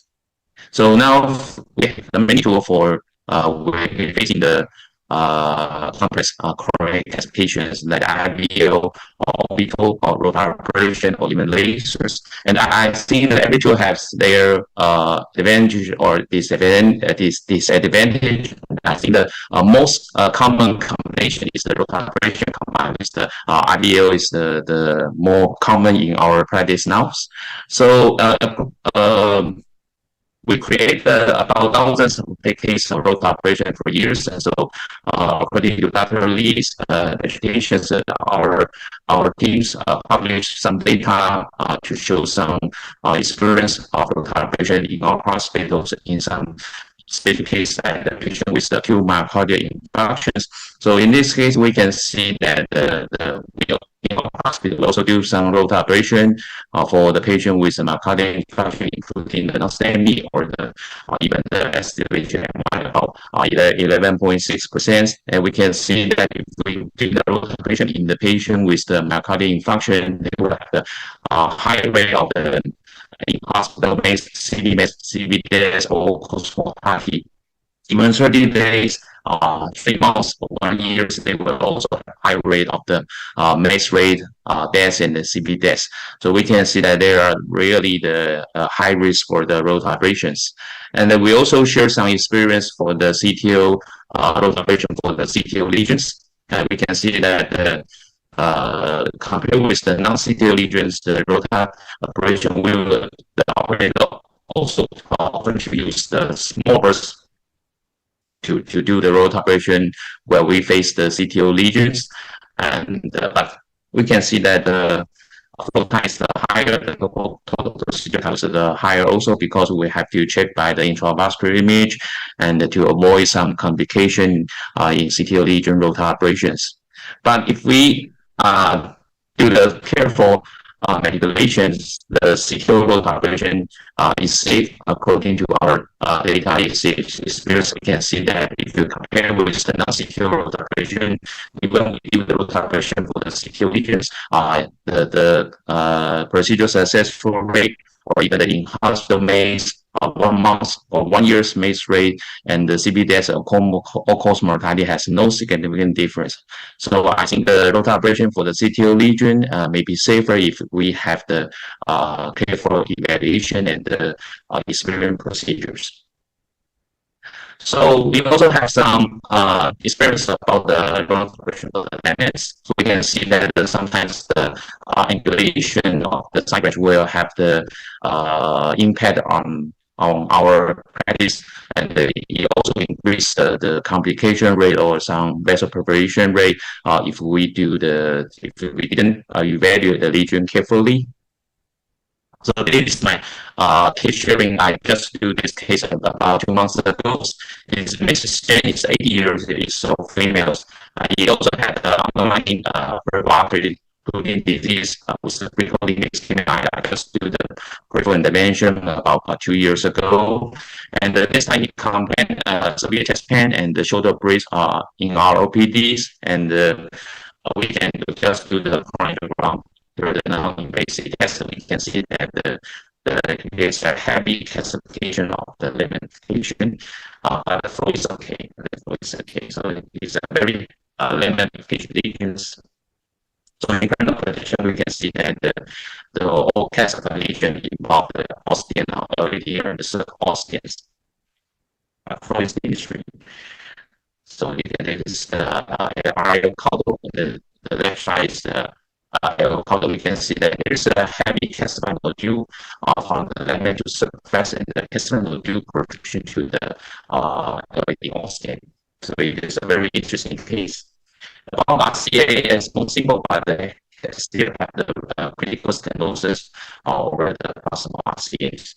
So to treat this case, in my personal opinion, I try to treat the RCA first because the RCA is not like more easier to treat. So I just worry the RCA by the XA and just inflate the however the lesion cannot be fully dilated in spite of hyper infections. But in this case, I think the ideal catheter can be passed. So for the RCA personal lesion, I will just do the ideal for the lithotripsy. So after the ideal lithotripsy, the RCA can be fully expanded and then can be standing well. So this is the final end of RCA first.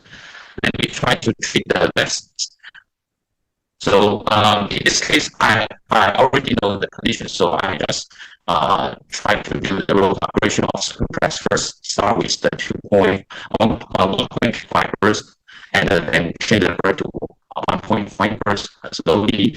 Manipulation to do the debulking and do the lesion modifications first. Then this following angiographic after vascular operation, we can see that the most calcification are debulking and the circle skin look better. And we do the LED, then do the Rota operation for the LED lesions. So we can say, just do the 1.5 for the place. So after the LED operation, we can see that the calcified nodules, the burden is still very heavy, but the flow improved greatly. But I think the suppress is become better, but still calcified nodule over the small LED. So in this case, I do the IOS for the LED photo, and then we can see that the calcified the small LED is okay. Should also the heavy calcification of 100 setting 70 degrees and a very short region. So in this case, I also do the IDO for the LED lesions for the crack modifications. We can see that after several shots of the IDO, the calcium can be complex a little more and more. And we also do the IDO suppress of more crack modifications by the 3.5 catheters. So this is the angel after the ideal operation of the patient. We can see that the suppress become very close and the crack is already by the market well, and some residue calcifying nodule from the LEDs. So in this case, after I was evaluations, I decided to do the provisional standing on the LED to them, the 3.5 value stent. So you can see that there's still very small calcified nodule cannot be fully open over the LEO stem. I think the stent expansion is very good. So I do the follow them in. So it is I was right to the stent gravity to the main thing is the stent expansion is so fast. Based on compress, and I already do the video for compress. So this is the final engine. So this is in cranial protection. So I just do the original standing, and you can see that there's still a small calcified nodule over the LEOCM more smaller than we expect. I think the outcome is settled. So this is my conclusion that the heavy coronary calcification will have great impact on the clinical outcome whether the patient received PCI or CABG patient according to previous large studies. And I think the Lithotripsy combined with Rotational IVL will be safer and time saving for calcification debulking and for the lesion modifications. And in personal opinion, I also consider that the Rotatripsy will reduce the complication rate or reduce the need of mechanical support in chip case because we didn't need to use the large burr to do the large debulking in some concrete case, and we didn't need to use the low speed Rota operation, because I think the low speed Rota operation sometimes will make the more vessel injury. So I think that in some concrete case, I think if we just do the Rota operation combined with the IVL, in some case we don't need to use the large size Rota burrs, and they may reduce the need of the mechanical support in some cases. Personally, sometimes I think the Rota operation we still need to learn how to manage the troubleshooting. Due to limited time, I didn't show some our experience about the Rota related collaboration and how to save our patient in our hospital. But I think it's very important to manage the troubleshooting while we learning how to do the Rota operation. Thank you very much. Okay, thank you. Because of the time limit, maybe just allow one or two questions. Any questions from our panel? Any questions?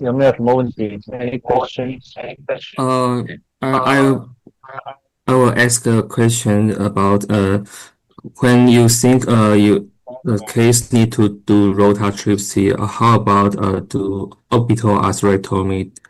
Do you think, because in orbital atherectomy, maybe the cross lesion may be safer, and maybe the economics cost maybe in Taiwan maybe like the same. So how would you choose? Thank you. Yeah, thank you. I think the role of the orbital atherectomy is more similar with the Rota operations. In spite of sometimes the orbital atherectomy may states that they may create a more larger lumen gains, but because only one size is available in Taiwan now, so I think the orbital atherectomy, the effect is similar with the Rota operations. Because from now on, the Rota operation has reimbursed by our insurance. So as you know that in order to save the cost, sometimes we use the Rota operation in most cases, and we use some. But I think in this case, I think the orbital atherectomy is also suitable for this case because there's not diffuse lesion, just focal lesion for layman. So I think the Rota operation, the orbital atherectomy is also suitable for this case. But if we face some diffuse calcification case, sometimes we'll favor the Rota operation because the orbital atherectomy in need time, and sometimes it may accuse the no flow or the slow flow. So I think in this case, I think both is suitable. Thank you. Following the same question, because I like to hear from Dr. Tsuda regarding that how to choose Rota versus orbital, because two strategy you can use in Japan treaty. What kind of indication you would choose orbital instead of Rota atherectomy? That maybe, for example, osteo RTA, circumflex osteo, or differential inner curve calcification. What kind of recommendation you use? We'd like to hear from your Japan experience. Yes, thank you. This is the unique problem in Japan regarding to the rotatripsy. So when we using the rotatripsy, we have to use 100% DES. We have to stent, put the stent when we using the lithotripsy, okay, IVL. So that's why the RTA oscar is a very difficult situation by the DES implant. Oscar is also very difficult to. I mean the performance of the DS is not good, right? So that's why in that case, first of all, we cannot consider about the stent implantation. So that's why I never use IVL also. It's a very unique, but in the current the strategy is Rota size up is more important, I think, than compared to the rotatripsy, because as you know, if the volume reduction is inadequate, the stent expansion after the IVL also or not so good. Rotabrator is very weak. Okay, thank you. It's maybe the best practice, but the sizing up the rotabrator is some risky for the slow flow phenomenon or the basic population. In that case, IVL is the alternative option. Okay, because of time limits, thank you, Dr. Wang, for your excellent presentation. The last talk will be delivered by Dr. So from Tri-Service General Hospital regarding that orbital experience. We would like to hear from Dr. So. Hello, everyone. Could you hear me? Yes, clear and loud. Yeah. Okay. Today my topic is orbital atherectomy in TSGH experience. Now we have the Rota and the IVL for coronary calcification in these 2 years, and from this year we have the new device for the orbital atherectomy. And the difference of rotational atherectomy and the orbital atherectomy, I think, is most important in the intra-arterial blood flow perfusion, because the crown is small and it could not just completely occlude the lumen, and the blood flow could still pass during operation. And the second is debris size. The average debris size is smaller than red blood cell, and it maybe could minimally reduce to reduce the blood drop or bradycardia during the operation. And this year we know in the EuroPCR 2026 we had the Oracle trial, and to measurement the IMR post the rotational atherectomy and the orbital atherectomy. And the primary endpoint is post-atherectomy IMR. And we can see the angiographic characteristic is not any different. And we can see in the orbital atherectomy, we have more duration time, more operation time, and more operation run. And however, the BP is higher than the rotational atherectomy. And the primary endpoint, we can see the IMR is more minimal effect in the orbital atherectomy than the rotational atherectomy. So maybe this conclusion could maybe we can think about in the heart failure with reduced EF. Maybe if we meet the severe calcification, maybe the orbital atherectomy could be consideration. And this is our hospital. Now we have the 15 cases for the orbital atherectomy. So this is my opinion for what the situation about maybe suitable for the orbital atherectomy. The first one is angulated and the tortuous vessel, especially in RCA. And the second is calcinodule or eccentric calcification, especially in the inner curve. And the long calcification and the reduced EF and the reduced and the Austin lesion or older age. Now we show our case 1 and calcified nodule for orbital atherectomy. And the 48-year woman, and he has a severe AS and with mechanical valve and under regular use the warfarin. And he also has a SLE with end-stage renal disease under regular hemodialysis. And in 2023, he has a non-STEMI, and we can see here's a calcified nodule in the proximal RCA and the middle RCA. However, we do the intravascular image, and we can see there is enough the minimal lumen area. So we defer stent because we know in a hemodialysis patient, we give them more stent and more instant restenosis. However, 2 years later, he has a non-STEMI again, and then now we can see the RCA has a more progression disease. The calcium nodule become bigger and bigger. And we use the 1.8 and the 1.8 and the 1.5 bottle, but it's uncrossable. And even with the guide extension case is still uncrossable. And we use the 1.2 dilatation, but we can see it could not to fully dilate. And the 2-point balloon is uncrossable and undilatable. So so this case is use the atherectomy. However, I have a question of the rotational atherectomy about this case. The first is initial burr size 1.25 or 1.5 first study, because the lumen is very, very small, and leads the wire bias very close to the inner wall, and it's very easy to have the burr entrapment. And maybe we need more number of burrs, 2 or 3, to get more and more bigger.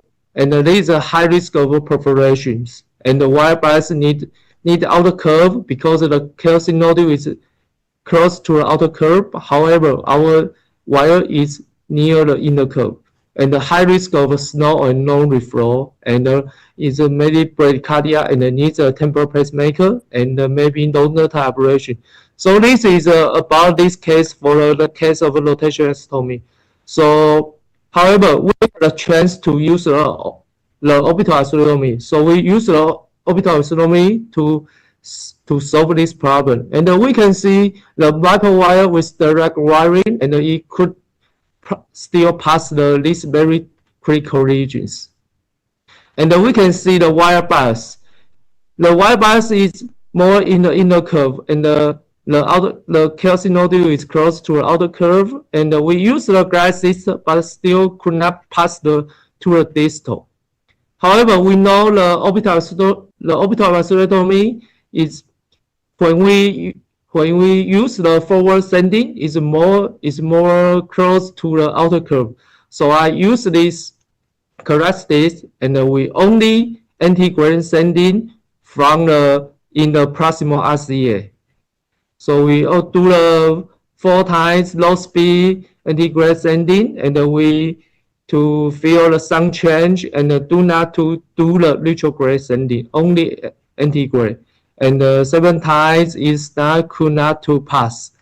So we made the angiography after the 8 times. We can see the flow is good, and there is no bradycardia or no BP drop.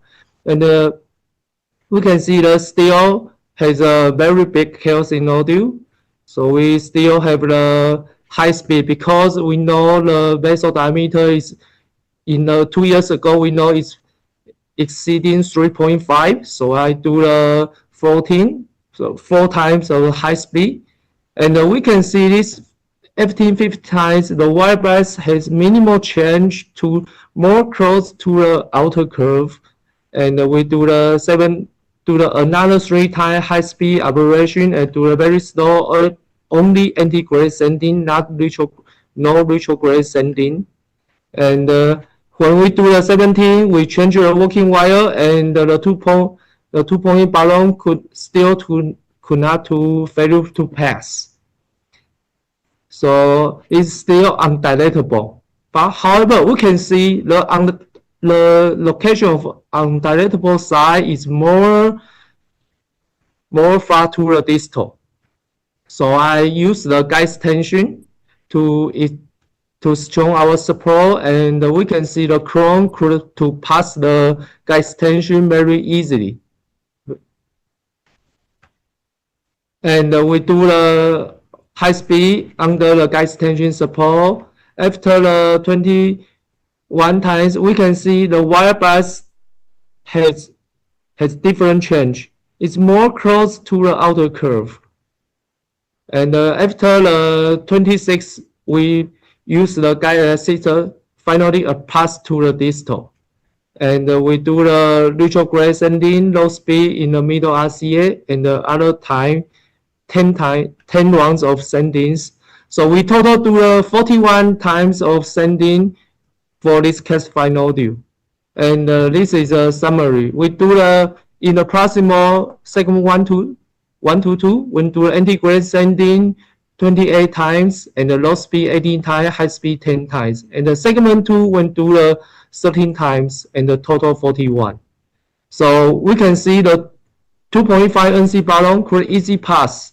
It could easy pass, and is some not fully open. So we use the we do the IBLO for this case. And this is the angiography after the IBLO. We can see the chemistry flow and the calcium nodule is have a big change. We do the OCT, so we can see the OCT post the OA orbital atherectomy and the IBLO. We can see there is a sending. There is a sending node. And after the IBLO, we get the more big lumen gains. This is segment 1 and 2, and this is the middle RCA. So I think we have a good lumen gain. So we use the 3.5 NC to pre-dilatation and the full open, and we put the 2 stent. And from in our review, in my own review, maybe we can use consider the DCB in this time. In this time, but in that time we put the DS. Then we do the final OCT, and we can see the full expansion and the good stent expansions. This is the final result. This is the final angiography. I think it's the chemistry flow and the good stent expansions. And the case 2 is angulated and tortuous RCA. It's a 45-year-old man, and the 2 vessel disease is an end-stage renal disease with hemodialysis. We can see this is a very tortuous RCA and very calcified. And you can see there is a critical lesion over the proximal RCA, and the segment in the middle RCA, and very tortuous. And the wire bias too. We can see the wire bias. The wire bias from the lateral view, we can see the wire bias is more close to the inner curve. So we use the 1.5 balloon, but it's uncrossable. It could not be full dilate, and the 2.0 semi-compliant balloon uncrossable. So we use the bipolar wire direct cross, and the chrome could pass by the glass sister to the middle RCA. Then we do the retrograde sending with low speed in the segment 1 and 2, and then we do the anti-grade sending with low speed for the middle RCA because the classification is close to the outer curve. And the chrome could be, then we use the glass sister to let the chrome pass to the distal. Then we do the retrograde sending with low speed, and the second time, and then more speed, and then we do the high speed. We do the high speed retrograde sending. So there is the angiography post the orbital atherectomy. There is still no BP job, and no bradycardia, and no temporal pacemaker implantations. There is the final angiography. We use the 2DS and the very good flow. And then we have the case 3. The same is angulated and tortuous RCA. We can see the still tortuous RCA and the very critical region over the proximal to the middle RCA. They is still uncrossable with 1 point and the 2.5 balloon and the under guide extension casters. So the chrome could be still use a glass sister. We could pass to the distal RCA. Then we do a retrograde sending in the proximal part, the segment 1 and 2. There is a angiograph post the orbital atherectomy, and we can see the stent could full open. So this is a final angiography. There is the chemistry flow and the good stent expansions. The final case is LOD Austin lesions. We can see there is a 90-year-old woman. This is uncrossable with this Austin LOD lesions. The 1.5 balloon could not full open. So we use a bipolar wire direct cross. And however, the glass system could not pass to the distal. Then we do the retro anti-grade sending with very low speed and very careful. And we can see there is a chrome drop. Then chrome drop, we stop and we check the anything. We check the angiography. There is no any perforation. So we use the retrograde sending for this case after with the low speed. However, its vessel is below the 3.3 millimeters, so we only use the low speed. There is an angiography after the orbital atherectomy. Well, we can see there is some dissection over the osteo lesions. However, the classification is okay. And there is some change over this dissection site. When we do the sending, when doing the procedure, we can see the crown from the distal to the proximal, and there is high pitch. However, when we close to the very close to the Austin, the orbital, the sum of the orbital change to a low pitch, very low pitch. So this means maybe we less classification, or we to do in the normal tissue and to make the dissection. So when we listen to the low pitch, when we hear the low pitch, we stop the crown and stop the sending and to check the angiography. So there is one stent to the Raymond to LD class, and that is a final result. I think it is a very good stent position and the TME3 flow. So this is my 12 case for the orbital atherectomy, and the 4 case for the uncrossable regions, and the 2 uncrossable we can use a glass sister to pass to a distal, and the 2 uncrossable region use the anti-grace sending to the distal. And we have many case type Austin lesion, calcified nodule, angulated tortuous vessel, and reduced EF, and we have an eccentric classification of the inner curve. So the RCA is the most number of the vessel to do the orbital atherectomy, and our total sending times at least 6. And most of all long calcified and angulated tortuous vessel will need to 10 to 30 rounds of sendings. So this is the situation I suggest to angulated tortuous vessel, especially RCA, and the calcified nodule eccentric classifications, and the reduced EF. We reduce EF below the 35 to 40%, and the Austin lesion, and the older age. So take home message: orbital atherectomy could be considered in angulated tortuous vessel, calcified nodule, eccentric classification, Austin lesion, and the orbital need more rounds of sendings for getting more lumen gain. So need more patience and time. And the evaluation for white bias before and after orbital atherectomy is important for the safety long and the effectiveness. So high speed should be considered in diameter size exceeding 3 millimeters vessels for the adequate parking with greater lumen gain. And then in this period, we need to well prevention for all calcified lesion before stent deployment. Thank you. Thank you. Because of little bit over time, I don't know, Dr. Cao, do we still have some time for discussion or not? Depends on probably you. just one question. Okay, one question. Okay. Okay, let me just get one question regarding, because I see Dr. Zhou is very dedicated at doing, for example, the case number 1, you do almost like 40 passes, so it takes a lot of time. Especially, I think you know that the wire bias to inner curve, outer curve, especially the tortuous RCA. So questions regarding, in your series, 16 cases, you have any medial injury or vessel perforation, like our early experience orbital in Taiwan?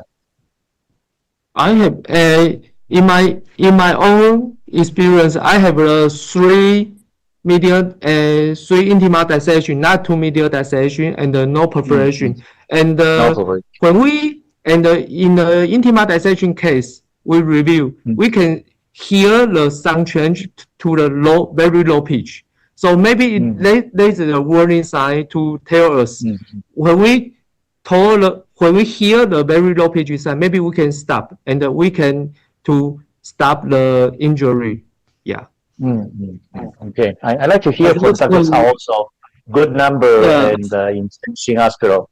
So what about your recommendation regarding I think this point is very, very important. I think the son during the atherectomy, for example, if the son changed suddenly, just like Dr. Zhou said, it probably because the device is stuck or there's some complications. So if there's suddenly change of the pitch of the device, we need to stop the procedure and check what happened. Yeah. So, but I don't know. More run would be more beneficial to the outcome. This is a question. I don't know, and I also don't know how much ablation is adequate before the IVL or before stenting. We still have to learn from the other experts. Yeah. Okay. Dr. Cao, please wrap up the case with closing remark for you. Okay. Okay. Thank you, dear our distinguished guest, the moderator, and colleagues. And we'll come to the end of today's conference on PCI for calcified cardiovascular disease. I want to express my deepest gratitude to all of you, especially during the Typhoon Day. And although I have performed PCI on calcified lesion for many years, and we have most of the tools in dealing with the coronary calcification in our hospital. But I learned and was inspired so much by today's meeting. All the speakers have an outstanding and informative talk about the PCI and calcified lesion, about the tool and talking about the toolbox, the clinical scenario like CTO, cardiogenic shock, severe LV dysfunction, and the evidence-based approach to optimize the stent and treat the patient. So we also enjoy the interactive discussion through our invited faculty. So I want to thank all of the moderators, panelists, speakers, all the participants online, and our co-organizer, the Taiwan Society of Cardiovascular Intervention, and everyone behind the scene who made this event successful. And I also want to thank Dr. Gao Yuchen to organize this meeting. And I want to thank the company that sponsored this conference. Thank you for your active participation. And I declare the meeting closed. Yeah. Thank you. Okay. Thank you. Bye-bye. Thank you, everyone. Thank you. Bye-bye. Thank you. Bye-bye.